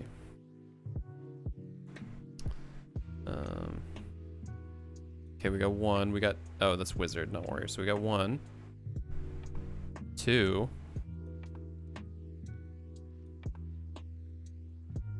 3, including Naheb, because I'm kind of a bit worried. I don't think we have enough. Okay, so we would have 4 warriors. So I guess the real question would be, out of these 4 warriors, would it make sense to include this? Which it is 3/1, doesn't have haste. And we can also give one of our warriors trample, which is nice. Or we can pay 3 to give all these to Kargan Intimidator. So let's see. Okay. Does Combat Celebrant get any better by giving it haste or unblockable? Basically it gives it extra combat steps, but I don't really see that making a huge difference. Okay. Goblin Chain Roller has first strike, so it doesn't really need any of those. Not that it would be a downside, but and then it's really just Neheb, which it has Afflict, so it doesn't really need it anyway, because if it does get blocked, they still take 3 damage and we get 3 mana. So, that being said, I don't believe Kargan Intimidator is going to be worth putting in the deck. So the more interesting one I'm noticing now is for Ardent Electromancer, which, just as a quick refresher, Ardent Electromancer is a 3 CMC human wizard that says when Ardent Electromancer enters the battlefield, add red mana for each creature in your party. And for a refresher, your party consists of up to 1 each of Cleric, Rogue, Warrior, and Wizard. So this one hits the Wizard pool. Now let's see, for the other 3, what do we have? So, we have a Cleric. Shaman's not included there. We have a few Warriors, as we know. We have other Wizards.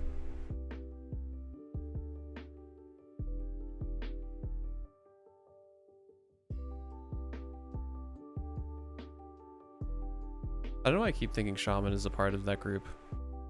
I know it's not. Okay. So the only one we don't have is Rogue. And Ardent Electromancer counts as itself. So let's say we just have Neheb out and we have Ardent Electromancer out. We technically get a 3/2 for 1 mana.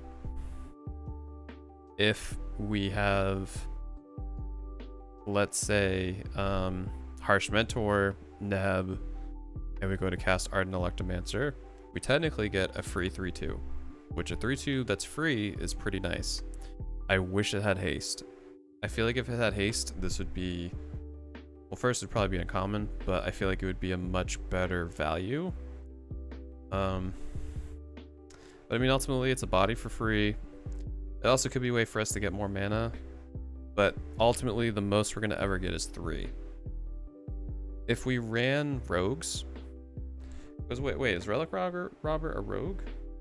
Oh, Relic Robber is a rogue. Okay, so that kind of changes things a little bit. So we do have the potential to go positive, which means playing this has no downside. Out of 26 creatures, is it a big enough variance to make this worth it? I don't think so. I think if our 26 was like evenly split between like a bunch of rogues, a bunch of warriors, a bunch of clerics, and like 1 or 2 wizards, it would probably be worth it. Or if Neheb was a zombie minotaur warrior cleric, it would be worth it. But unfortunately, to where we have such a slim chance of ever going positive with it, I don't think it's going to be worth it. So that's going to come out. And then the last 2 cards that we have are Song Mad Treachery and Spikefield Hazard. One of them, 5 mana, gain control target creature till end of turn. Untap that creature, it gains haste until end of turn. And the other one is Spikefield Hazard, which deals 1 damage to any target. If a permanent dealt damage this way would die this turn, exile it instead, and they are both flip lands. So I tried putting Song Mad Treachery in the deck before. I hadn't had Spikefield Hazard up until this point, but honestly, to where we're sort of built to punish people for playing non-basics, I realistically don't think either of those effects are worth hitting ourselves for more damage than what we could already sustain. As of right now, say we have a majority of our lands out. Anything that pings us for basics would be 4. So that would include, what would that include?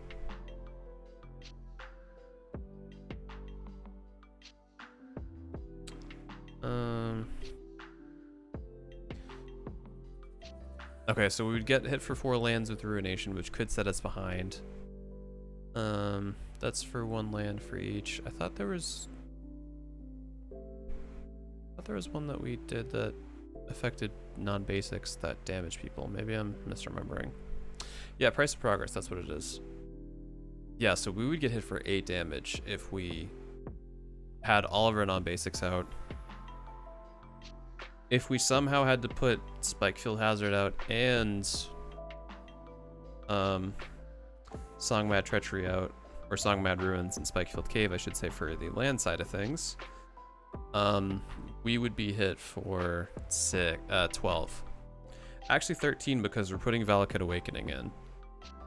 I think if I didn't have Valakut Awakening, I'd probably make those... out of those two, I probably would have considered Songmad Treachery, just because normally those types of thievery effects aren't super great in Commander, but the fact that it's tied to a land changes things a bit. But Valakut Awakening is just way too much value. And I think taking 10 damage from Price of Progress is probably close to the cap of what we could deal with. Because obviously, just without people play Commander, most people don't play a ton of monocolor decks, and especially if you're against like a 4 or 5 color player, like that's gonna really kill them quick, especially if we have Torbran out. So yeah, I think these are gonna be the cards that we end up changing out for Nahab, which I'm pretty happy with. A little slightly worried taking out any card draw, especially in red, but I feel like where we're putting Valakut Awakening in, which is a lot stronger of a draw spell, we kind of even out. So let's put this in here. Let's put all the U's back in your home, and then last but not least, we will go through Gargos. And now I'm realizing we're not even halfway through stream, which is totally cool. I'll probably end up playing some Arena after, I'd say. I think that would be the way that I would want to go.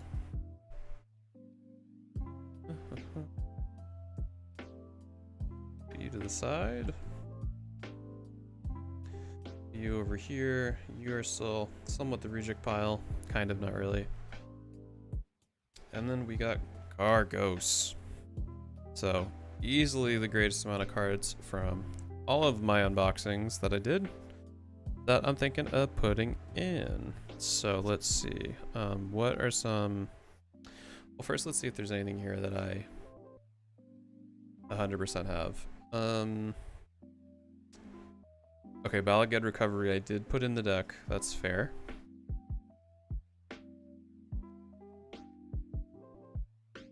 Am I already running Nessian Wanderer? I am not running Nessian Wanderer. Beanstalk Giant, I am not running.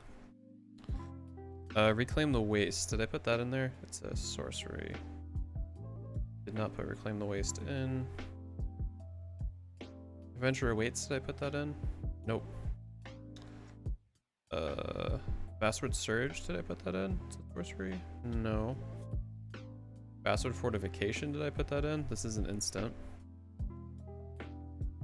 I did not put this in. Interesting. Roiling Regrowth, did I put this in? No. Wow, I thought I put in a lot more cards last time. Kalani Ambush.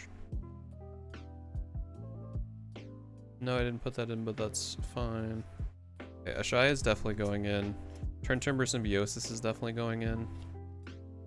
Scale the Heights, I didn't put that in, right? No. And then Strength of Solidarity. Yeah, creature in your party. So let's see how many party. I don't know why I decided to put an accent on that, but let's see how many people will be on our party. Okay, and oof is none of these things. Let's go back here. Because this would be one I'd be happy to cut. So we need Warrior,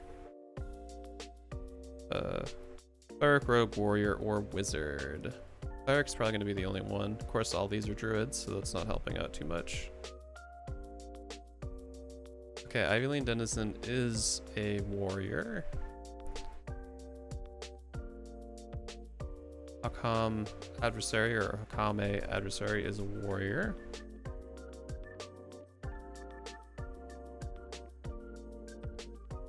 And that's it, so hell no. That's not going in, because that's just a worse...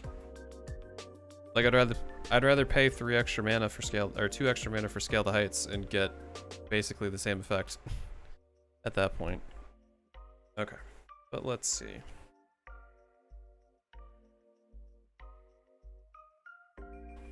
Put you there. Pop you open.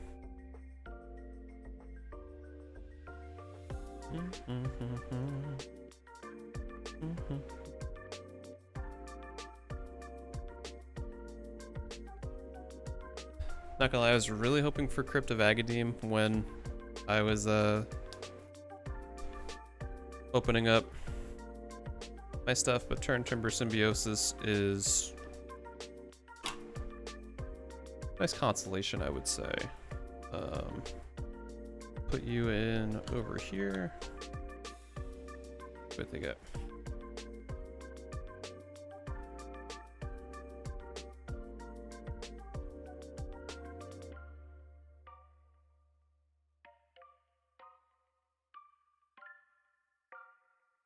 So I can't live with my roommate anymore. Oh no. Sorry to hear that, Dice. Roommates definitely cannot be a fun situation sometimes. Okay, Turn Timber Symbiosis, definitely. Ashaya, definitely. We're gonna put the rest to the side and see what we get.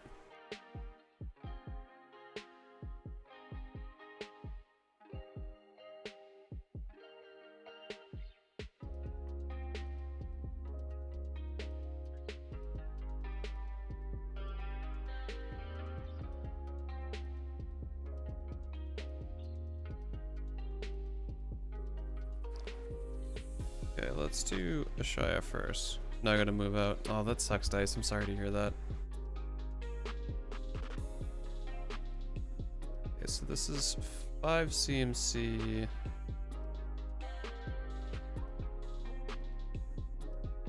Legendary creature Elemental. Okay, curve's kind of all over the place, but we don't have a ton of stuff in the 5-drop slot. Let's see what we could put in instead.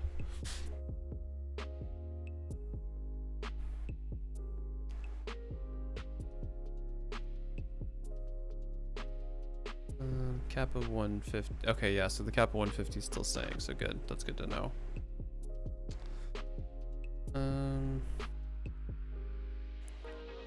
Ashaya Soul of the Wild. Let's see. So Vigor is kind of too good for a core strategy with Gargos, because that basically makes it infinitely large. Well, not infinitely large, but large enough to keep dealing with getting swung on, whacked on all the time. So let's see.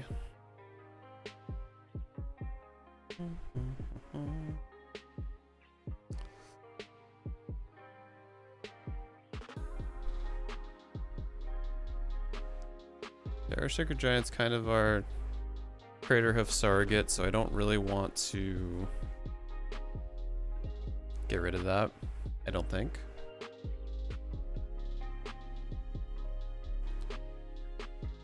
Your turn, if you control your commander, put a 1/1 counter on each creature you control. Loyal Guardian's pretty synergistic in that way. Hero's Bane becomes a 1 CMC drop, which is really good. Genesis.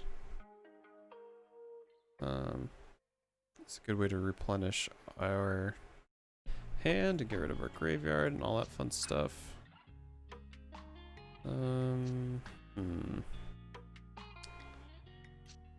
Heavy Lane Denizen.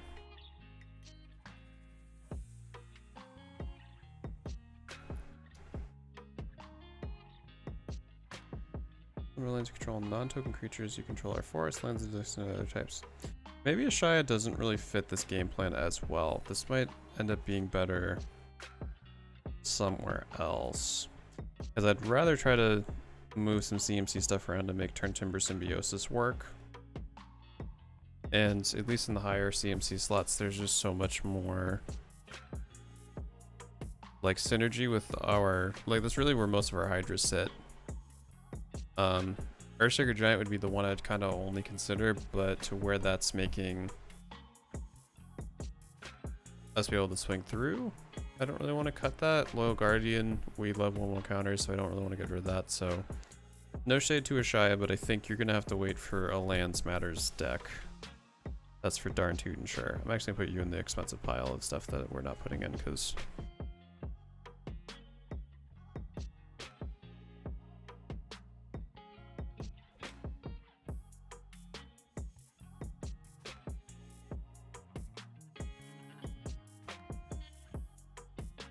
Okay. Trend Timber Symbiosis, on the other hand, we quite love. For those that aren't aware, it is a 7 CMC sorcery that says look at the top 7 cards of your library. You may put a creature card from among them onto the battlefield. If that card has a converted mana cost 3 or less, which we do have a handful of those, it earns just 3 additional +1/+1 counters on it. Put the rest on the bottom of your library in random order. And most importantly, it can come in as an untapped land on the other side. So.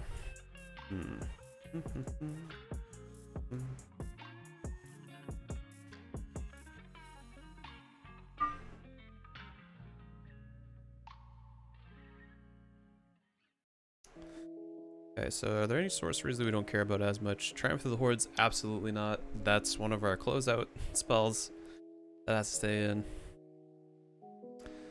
Oh,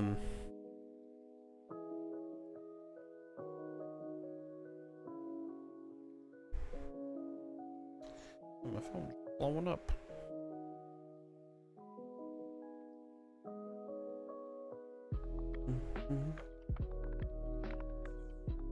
Sorry, I just forgot to start a timer for something.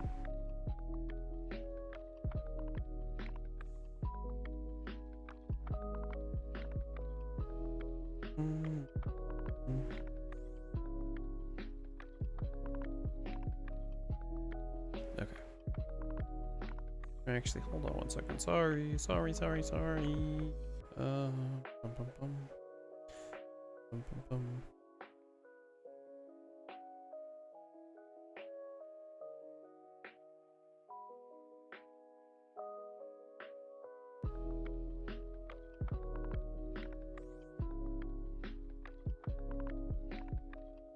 Okay. Back to our regularly scheduled programming. I gotta go. I'll try to be on next time you stream. Don't worry about it, JW. Thank you for hanging out anyway, and appreciate the follow. And anytime you can come in and hang out, don't feel pressured to do so. I know stuff can get busy sometimes, so still just appreciate hanging out. Hope you have a great rest of your day.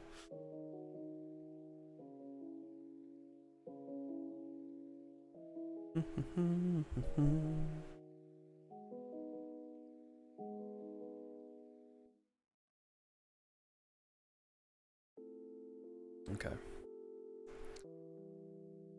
Vendor's Transformation's great removal for us. Turn Timber Symbiosis, where do you go?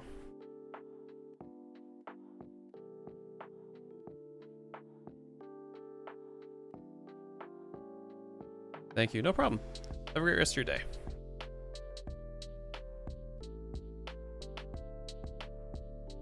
Iridescent Wisps. Yeah, that's all targeting stuff that we want. Do we even have anything that's in the 6+ range? We do, but I think it's mostly creatures. Yeah, it's creatures. So I guess to where we have Triumph of the Hordes that can basically do what we want, like Earthshaker Giant, but better. Do we take that out for Turn Timber Symbiosis? Oh, there's like a little...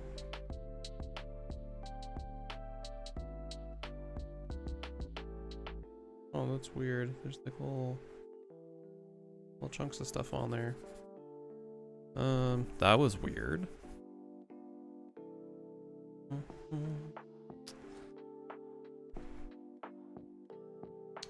Yeah, I don't really want to cut any creatures either. Boy, this one's hard to work through. I'm not looking forward to like the mountain of cards I was thinking of changing things in and out of.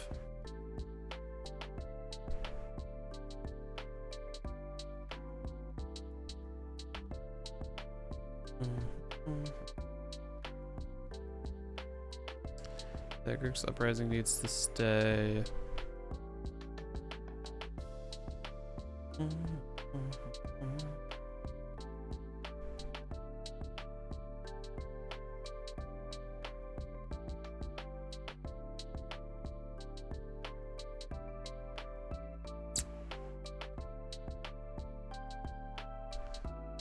I guess this is probably better than Shared Summons, no? I mean, you only look at the top 7 cards of your library, but the upside of having this on a land is better, and I feel like our deck's consistent enough that we don't really need a fetch, like, for anything.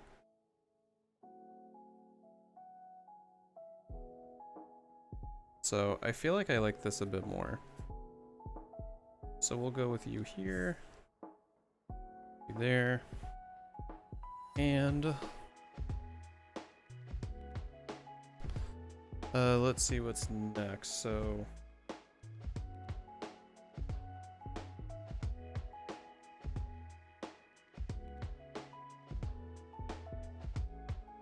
okay, we only have 5 enchantments, so Nessie Wanderer is definitely not going in the deck. I thought we had a lot more. Maybe we did before I cut some stuff. Let's see. So do we have a 3 CMC sorcery that only looks for 1 basic land card? No, because it's kind of just like a worse cultivate. Then you do get a 7/7.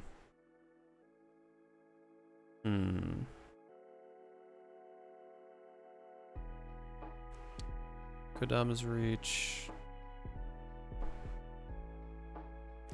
Okay, so Kodama's Reach technically puts 1 in the battlefield. So this is basically Cultivate. So the question is, do we want a body on Cultivate?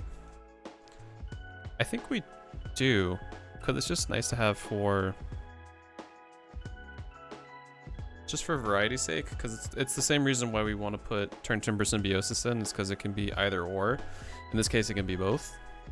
So I think we'll take Kodama's Reach out, and lo and behold, it's actually the top card that's here. Wow. And also, I kind of just love Beanstalk Giant's art. Especially the foil alt art version of it is just ace. Okay. This might be the same reason why I want to get... So we have Reclaim the Waste, which is basically just Migration Path. The only thing about it is... Oh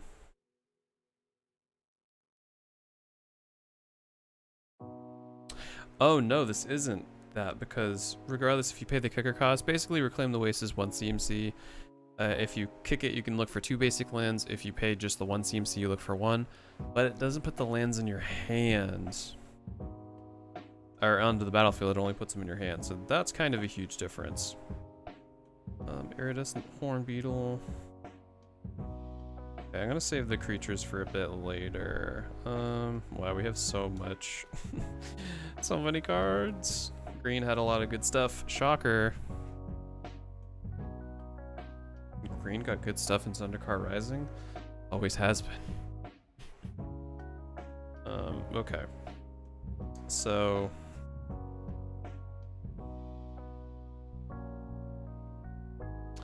okay, so I guess the more accurate analogy would be Vastwood Surge for Migration Path, because on its face it's the same thing. You pay 4 mana, search your library for 2 basic land cards, put them onto the battlefield tapped, and then shuffle your library. The only difference is would we want the ability to cycle it so we could draw a card? Or do we want to be able to pay an extra 4, so this becomes 8 CMC, but you put 2 1/1 counters on each creature you control, so it becomes a go wide pump. I think to where we're considering putting Iridescent Hornbeetle in the deck, I think this becomes a bit more enticing. The other thing though is with Migration Path, it's just so nice to be able to cycle it if you don't need the lands and just draw into something else. I feel like I'm gonna almost exclusively use that more. So we're gonna get Vastwood Surge out of here. Next we have Scale the Heights, which is basically just do good stuff in green.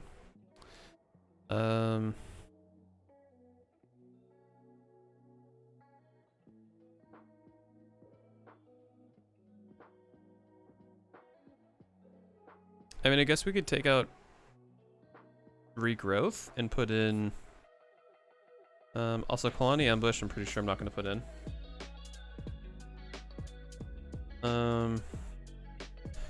So let's see, our options that we have are Adventure Awaits, look top 5 cards of your library, reveal a creature card.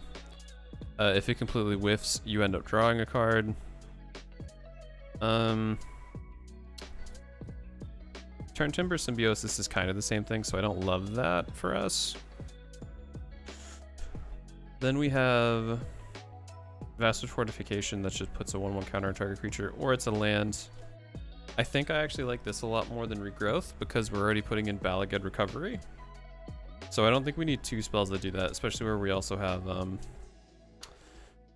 Genesis that we can pay 3 and put something on top of our library, I believe. Or it's our hand, I don't remember which.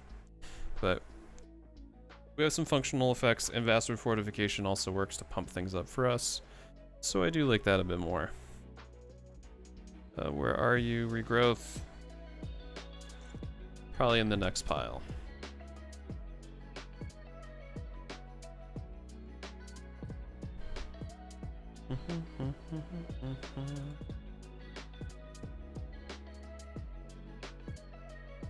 Regrowth, where are you?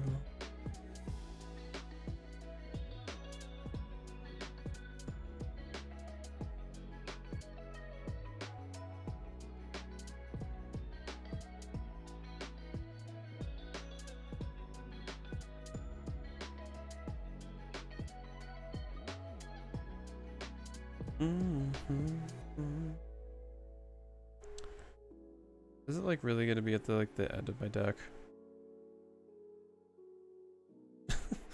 Oh no, just kidding, that's Genesis. I was like, god damn it. Did I take out Regrowth? Or did I just like blow by it?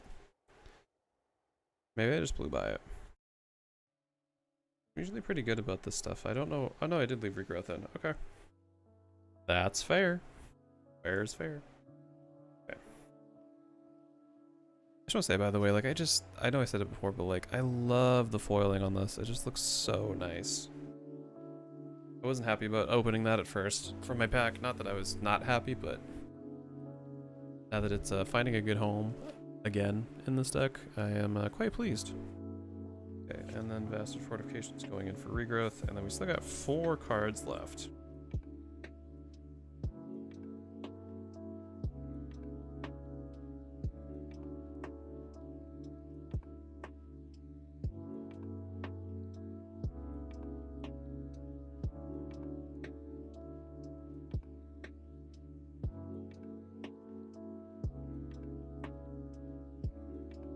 I got some insects. I think I only got 1 though, yeah? Plants. I got 2. Okay. I'm quite happy with that.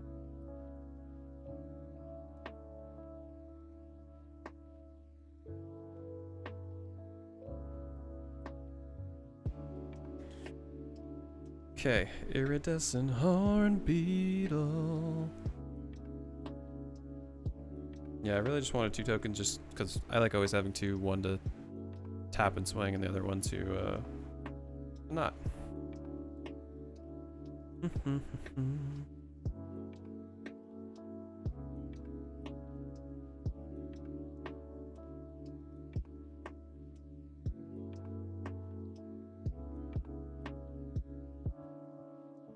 Okay, iridescent horn beetle, you are a 5 CMC, and what did I cut? That's 5 CMC.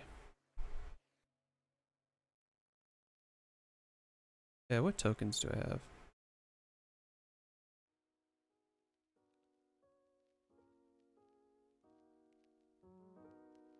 Oh yeah, I don't have the humans anymore. I can take those out for this. Nice. That was easy. Okay.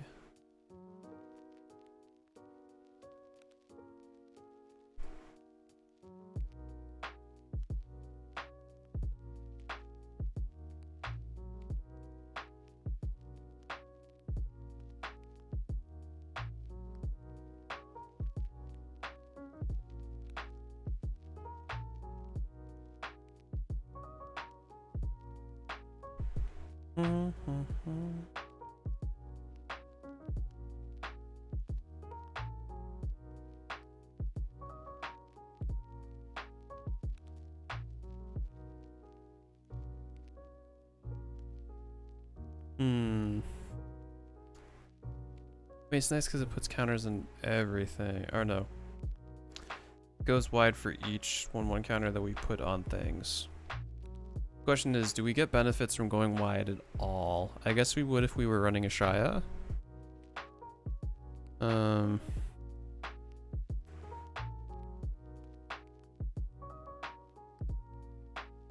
I guess there's some synergy with Horn Beetle and Wildwood Scourge.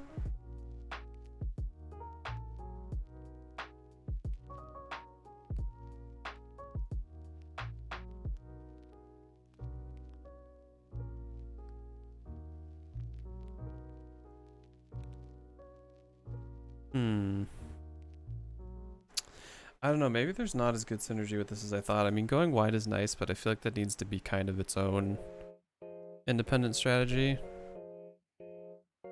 Like, I guess there's some options with like Urn Reef, Ooze, whatchamacallit,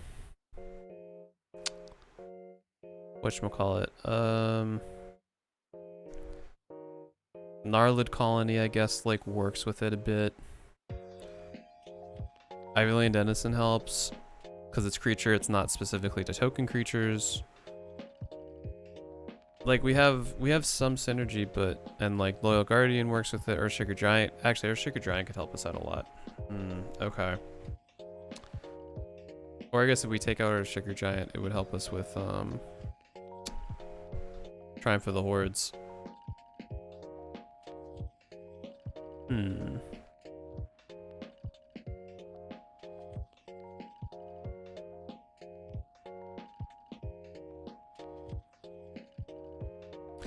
Vigor's too good to get rid of. Shared summons were already taken care of.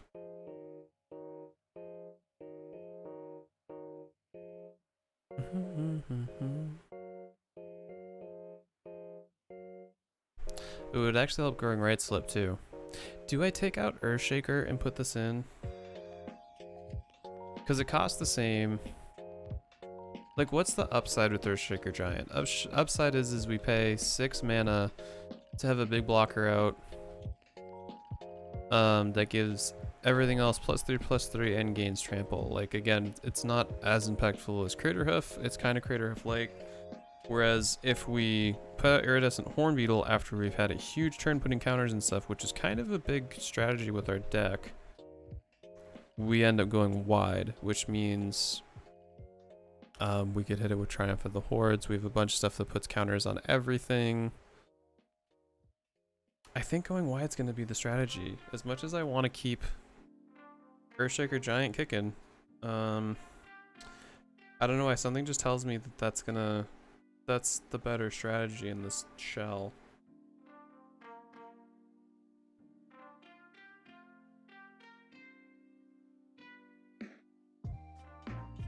At least to try. You know, just like anything, you can always revert back to your old ways if you want to, but I don't know, just the idea of going wide and being able to put more counters and stuff. Yeah, it seems like it makes sense.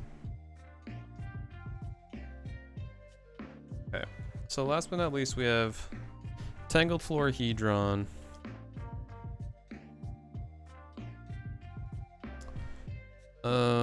So is there a 2 CMC dork that's better than this? Well, yeah, Gyre Sage, obviously. Incubation Druid, 100%. Okay, so we're pretty set in the 2-drop. Like, I don't see any situation to where we'd want to play that as a tap land over one of our other 2-drop dorks that we have. So, then, the final 2 cards we have to consider are Scale the Heights, which is basically just good stuff sorcery. Put a counter on something, we gain 2 life, we can play additional land this turn, helps us ramp, and we get to draw a card. So, does this replace Kodama? No, Kodama's Reach is already being replaced for Beanstalker Giant, which is functionally the same thing.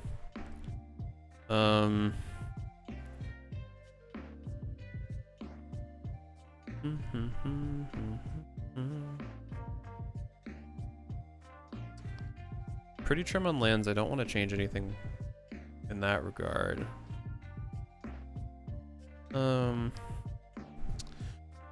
Froost's Monument. Whenever you cast a creature spell, target creature you control gets +2/+2 and gains trample to end of turn.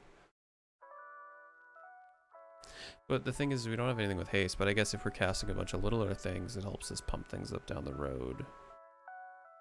Turn of the Wild Speaker is way too good of a card. You have Beast Within, which is good removal. Wilt is great because it can cycle.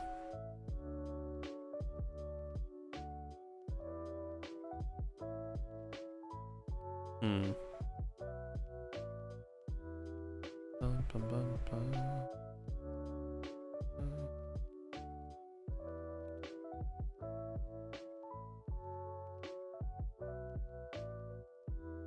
Aspect of Hydra, that's pretty good for us. Autumn Sale's great for us.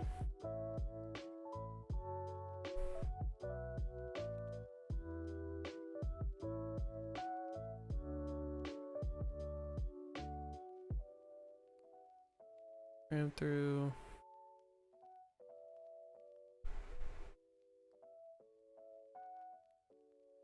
Oh.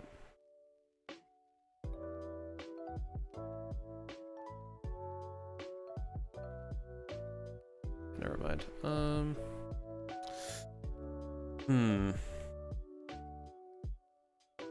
I mean, we don't have a way to get lands back, so I don't love sacrificing them, even though this does help us ramp. We do have some stuff with landfall, though. How much landfall do we have? 1?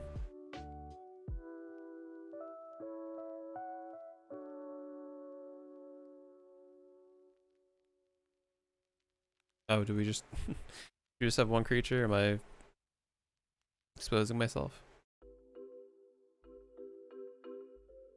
Okay, we have enchantments that care about landfall? Oh, no, we don't. Okay. So I think Roiling Regrowth doesn't make the cut. And then is... Not that I want to swap out an instant, but is there something that just gives like a 1/1 counter on something? That's 3 CMC.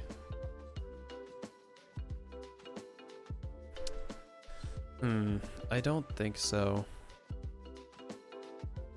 Like, I guess Invigorating Surge, but obviously that's a way bigger upside, especially when we're playing a ton of counters and Hydra and things of that nature, so. Crossline Grip's great because it's split second. Split second, I think, will never be an irrelevant keyword. IMO TBH. Alright, so Scale the Heights is not going to go in. So, I think with that, we are pretty set on our changes and adjustments for all 3 of our decks, which I'm pretty happy about. Like I said earlier, I'm going to end up doing this off stream, just in the interest of time, because it's not really fun to watch me type cards into... Well, at least when I'm not brewing, because obviously that's what I do when I do my weekly EDH building stream, which, by the way, is going to be starting this week, every Saturday night at 5 p.m. EST. So if you want to watch me build a commander deck live on stream, playtest it the whole 9 yards, that's going to be beginning on Saturdays. Used to be Sundays.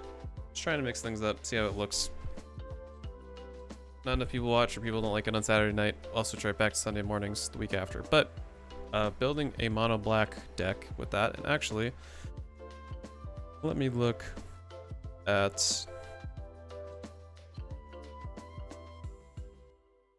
let me look and see what the results are at for our current pool so far. I believe it's ending kind of soon, somewhat soon.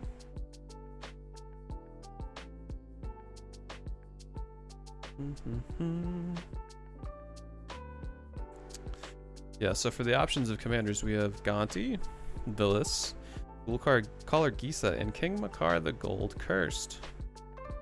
And right now it's neck and neck between King Makar and Villas. Holy moly, they are currently 1 vote away from being tied.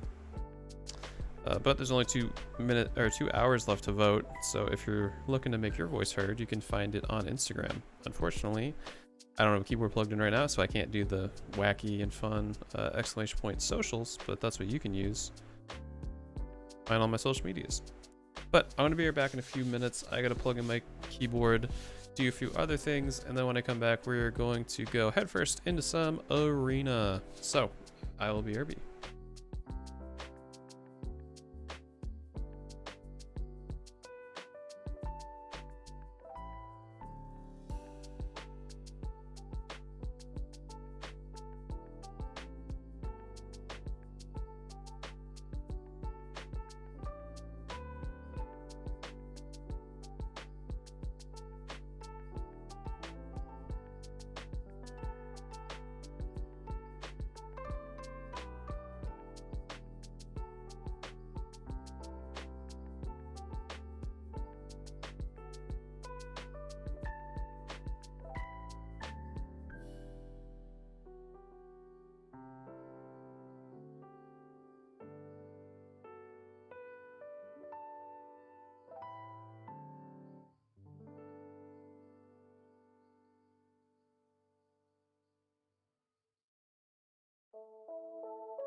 Alrighty, I have returned.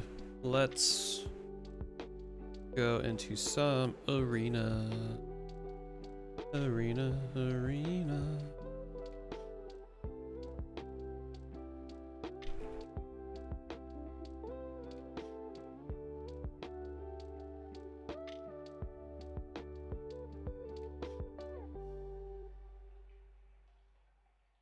So listen, overall I'm pretty happy with the cards I've decided to rotate out.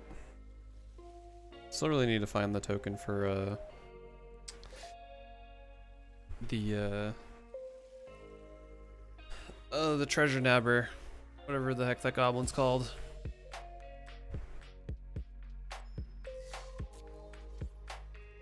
Okay, let's see. Ooh, stonks are today.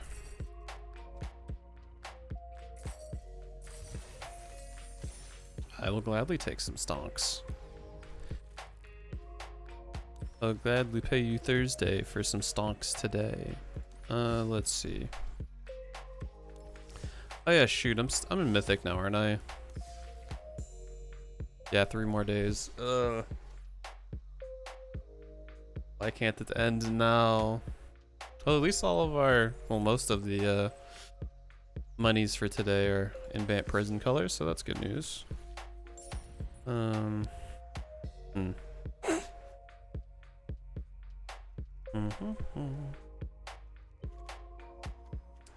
really don't know how long these are going to be here for.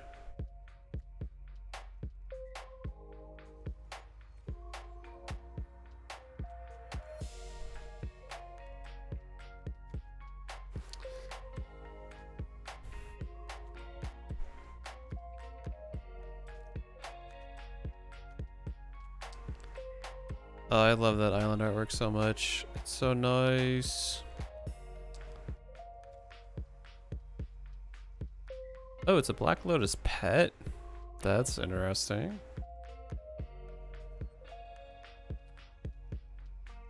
So, like, what's the charity item, though? Like, I don't... Is it all the way here? No. It's not all the way over here.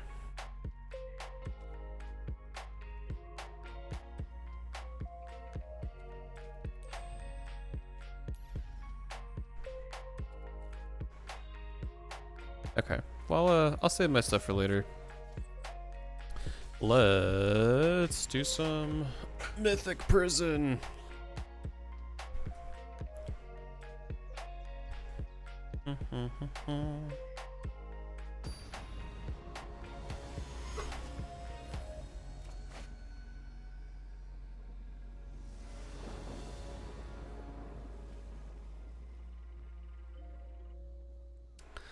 Okay, it's a lot of white, but I want at least 3 lands. Okay, that's no white, but it is 3 lands, and we do get an set, so reluctantly I might keep.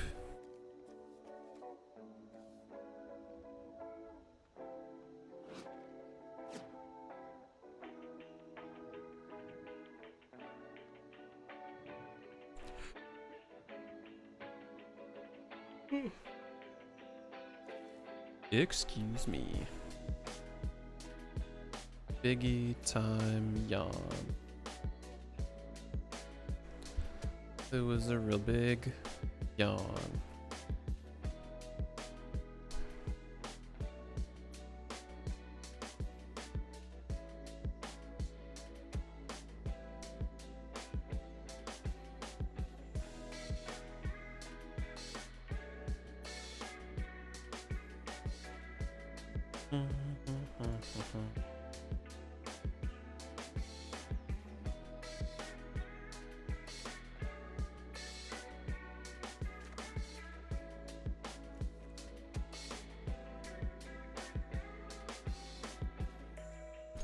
Yeah, let's keep the subpar hand. Why not? Why not? Please give me... Scry could help us get to... I mean, Opt could help us get to what we need. So that's not as bad, right? Okay, so let's do land. Let's Opt. Please give me a... You're giving me everything but what I need. Why? Ooh, okay. Please draw me into white mana. Hey! Everything worked out.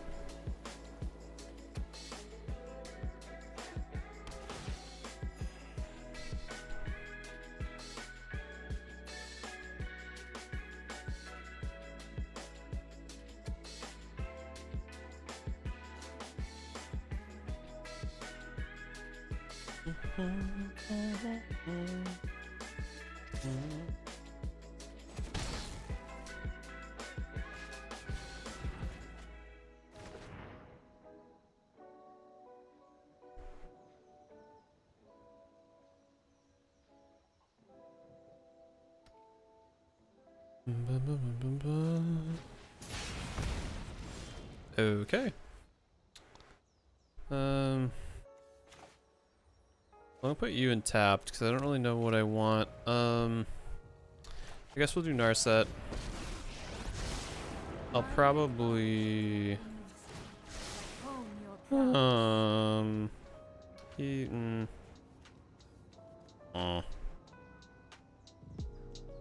I guess Heroic Intervention could be okay. I just really don't want Salinity Vision.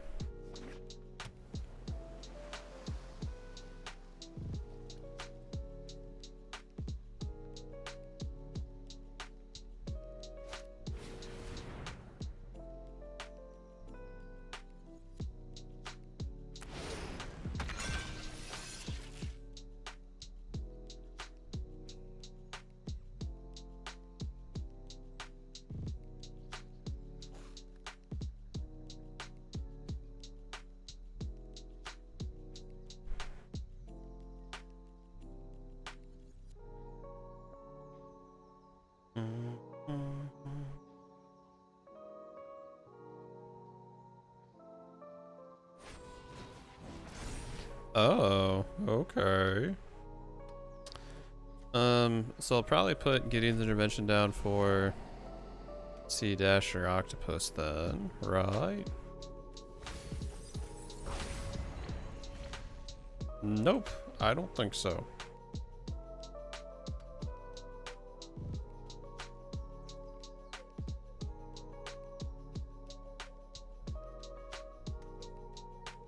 Probably gonna be like that stupid Narset. Get it out of here. Oh no, right to face. Okay. Well, let's do this. Oh no, I don't have enough mana. Oh. Okay. It's okay. It's fine. We'll okay, we'll whiff on Narset. That's cool too. Cool. All right. So game plan is gonna flash out Containment Priest, cast Heroic Intervention, and hope that I draw into. Okay, good. Much more okay with that.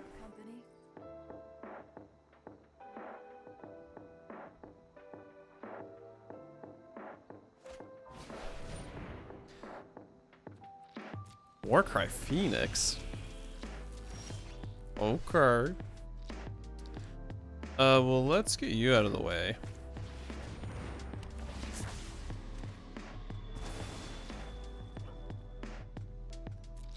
And then I still can Heroic Intervention when they try to shock me.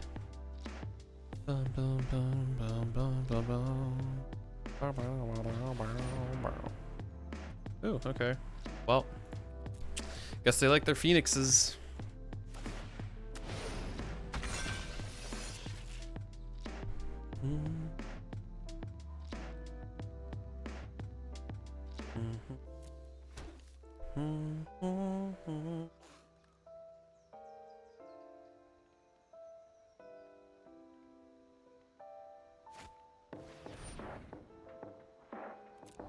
What a weird deck. What's the Surveil helping them with? Like, are they, maybe they must just be brewing or something. That's the only thing that makes sense. Please give me white mana. For the love that is all good and holy. Oh, well, it's still kind of okay, I guess. Kind of fine. Now I swing. Oh, notably, you get all 3 of the things. That's pretty cool. I like that.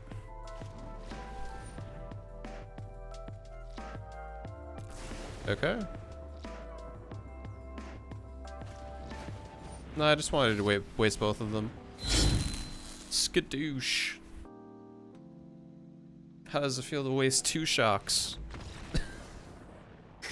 Okay, that was... that might have been a little bit of an overreaction. Because I dunked on you so hard. Sorry.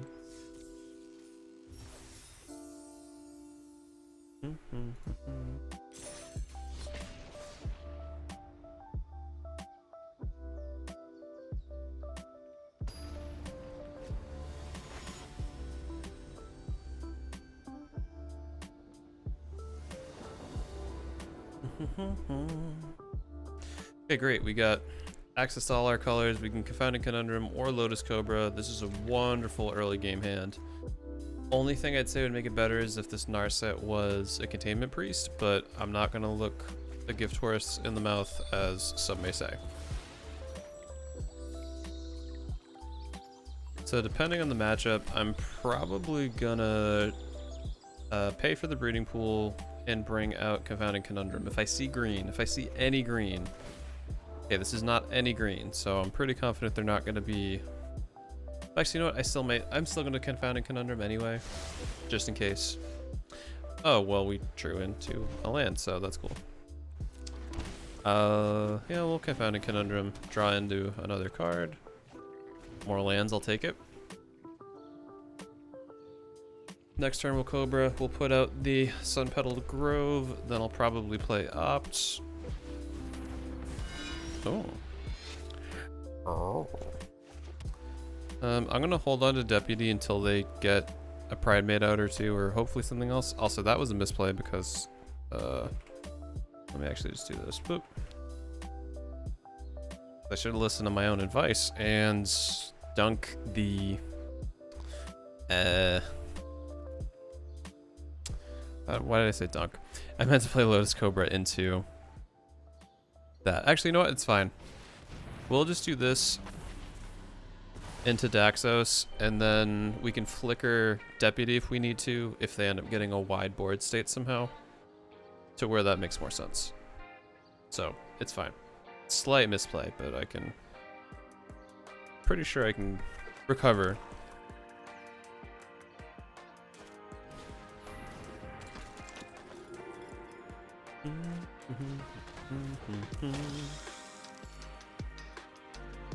I can't believe this is a deck that's being played in Mythic. Like, this is just such a boring archetype. So boring. Let's do this. Sun Petal Grove. Let's add a blue. We'll opt till we can't stop. Yeah, sure, we'll Temple of Mastery. We can be somewhat conservative at the moment.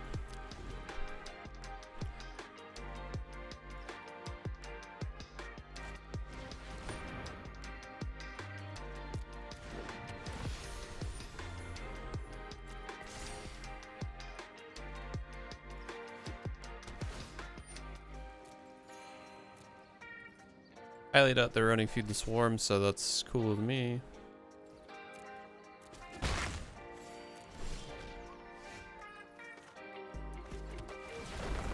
Okay, what do we got? Don't really want another opt. Let's do white and we'll do Gideon's Intervention. We will name Angel of Vitality and get dunked on yet again.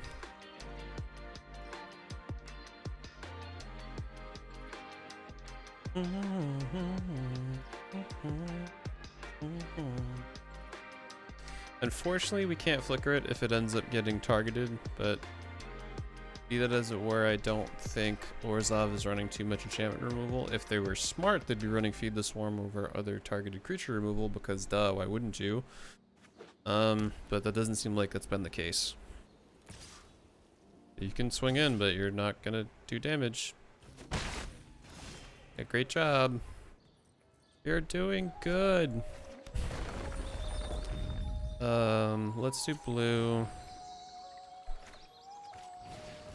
I'll make it seem like I have Settle or something open. Not that I think they're playing around Settle, but you never know. Okay, Slendy Vision's quite nice. I'm gonna hold off until hopefully we draw into Approach. Because then we'll have a quick GG in about 2 turns. 3 turns.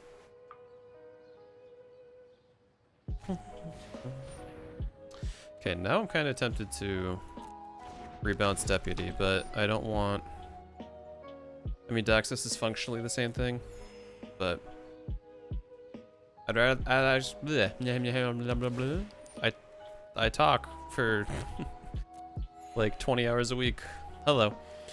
I'm kind of hoping they play a Daxos again, because then I would love to be able to Deputy of Detention. That would be really rad.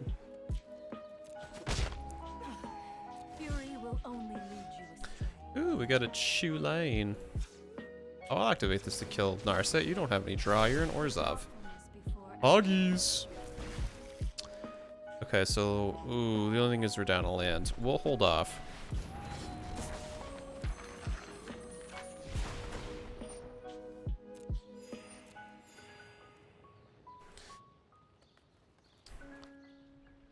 Well, let's... Oh, no, because it'll come in untapped. Alright, next turn...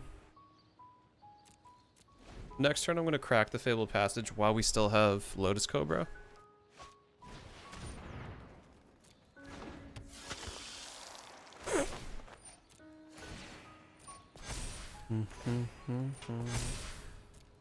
Actually, I might have to do Bloodthirsty Aerialist because they will probably end up killing me really quick. I'm going to have to do Bloodthirsty Aerialist. Oh. Or I can do this. So long.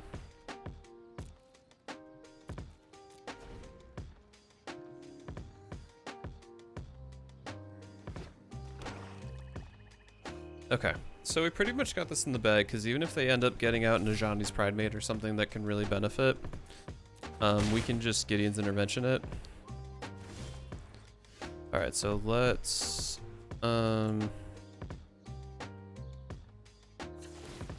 Let's activate this for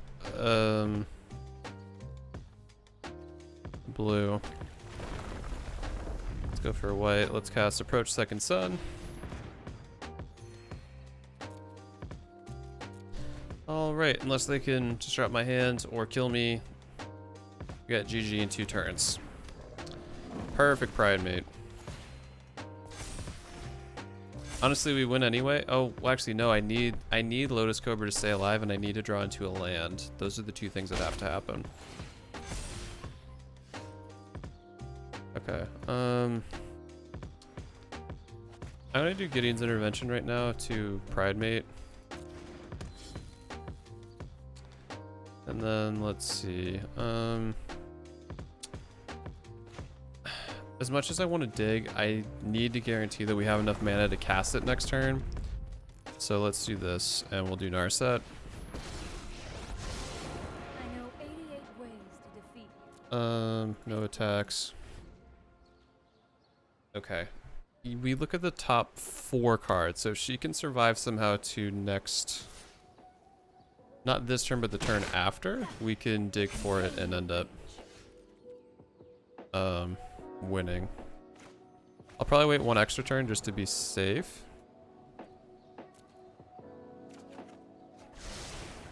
Because now, look, top 4 cards. I think that'd be enough. I'm going to wait 1 more turn just to be safe. Just to be like 110% safe. Because the last thing I want to do is activate Narset too late, and then we flip it, and then it's, we reshuffle it into our deck somewhere else. Yeah, let's give you a bone. Here, take a land.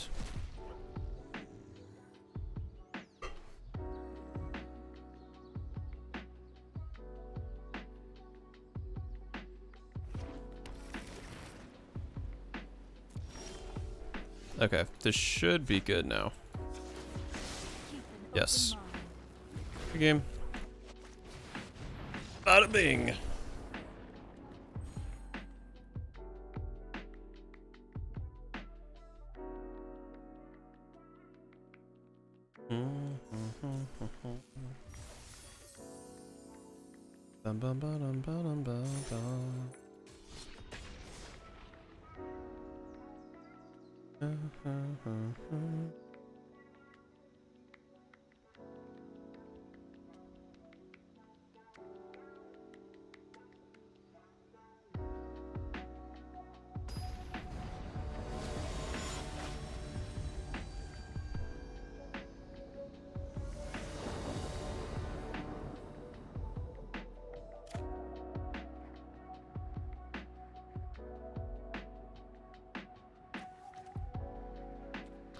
We'll keep this.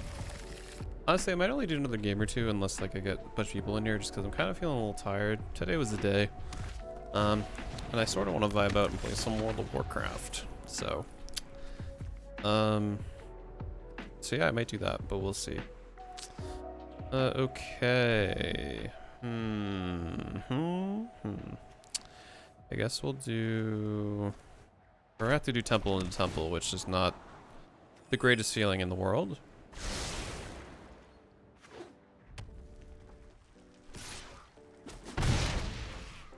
Especially there, because they're playing mono red, it's gonna be quite the speedy deck.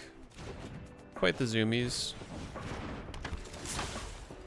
Okay, we're gonna do another one. Tapped. Don't want another opt, please. I really want, not a land. Not a land would be very cool. Or just more lands. Why not?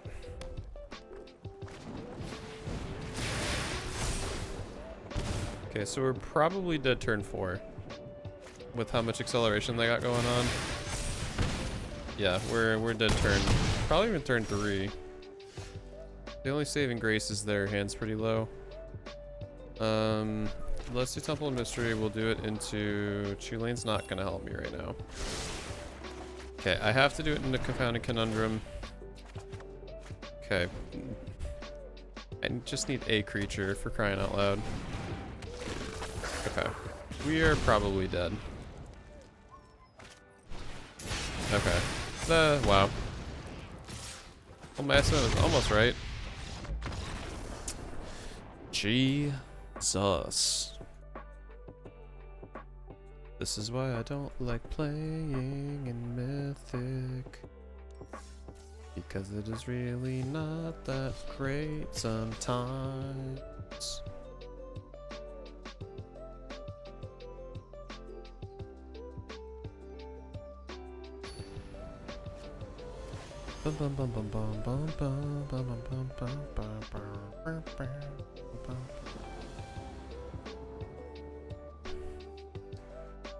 Sure, no. Almost fell into that trap of a hand. This one's even worse though, holy moly. Actually, I guess we get... No, this one's not as bad. Let's put you back.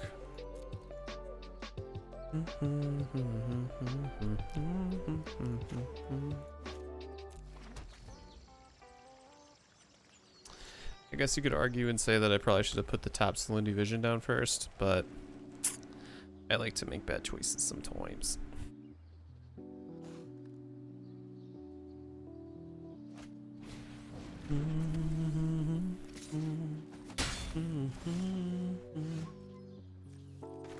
All the Salinity Visions.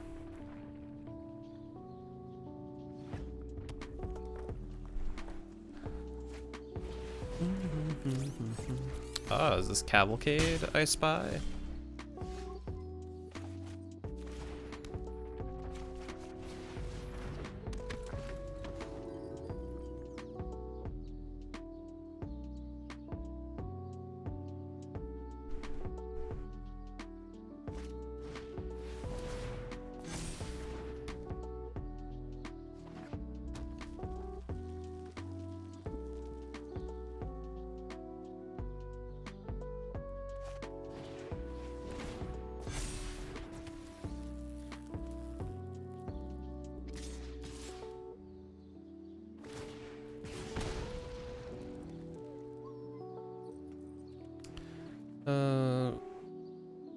Well, they can't pay the 1, so why wouldn't I block that? If they honestly crack Firebrand just to kill me, that'll be pretty great actually. totally cool with me because I am stealing your Steamkin now. So that's happening. Let's go for a forest because I don't want to draw into a forest. I'm sure they have some sort of lightning bolt or skewer the critics, but that's fine.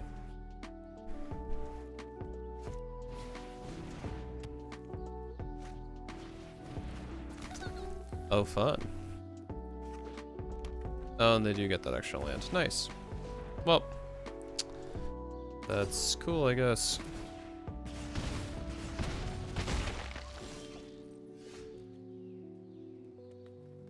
Ooh. Ooh. At least they can only have one cavalcade if I do this.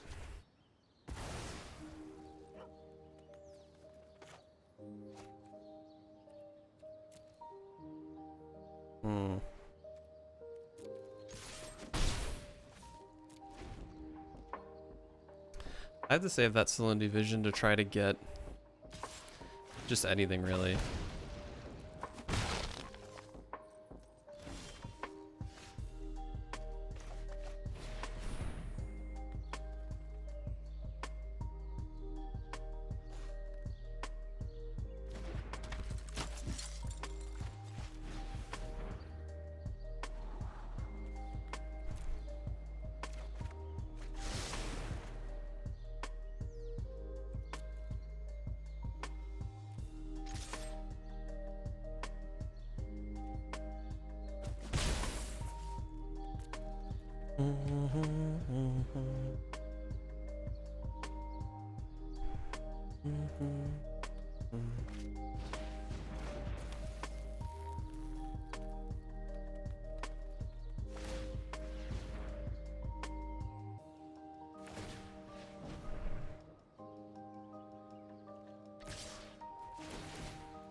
Yeah, that's gonna be game, because they're just gonna end up blocking stuff anyway. Well, I guess actually I can...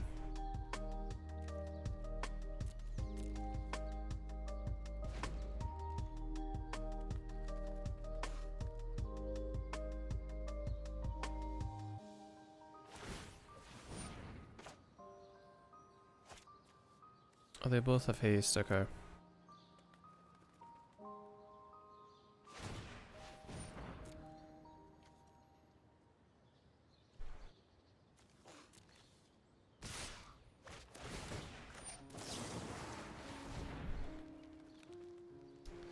Might as well give him the Giga win. Also, what mountain is this? Oh.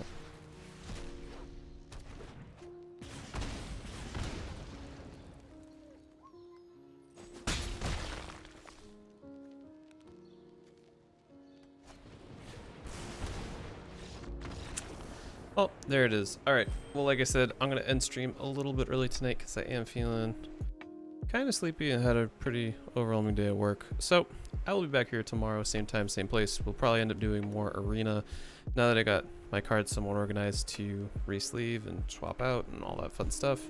But if you enjoyed what you saw and want to keep up with me outside of streaming, you can do so, if I know how to type, over there. Those are access to all my social meds, and I'm definitely the most active though over on Instagram and Twitter. We do have a Discord server that's very small but welcoming. If you're feeling froggy and want to join that too, you're more than welcome to. But hope everyone has a great rest of their night, and I'll catch y'all tomorrow night. Peace out.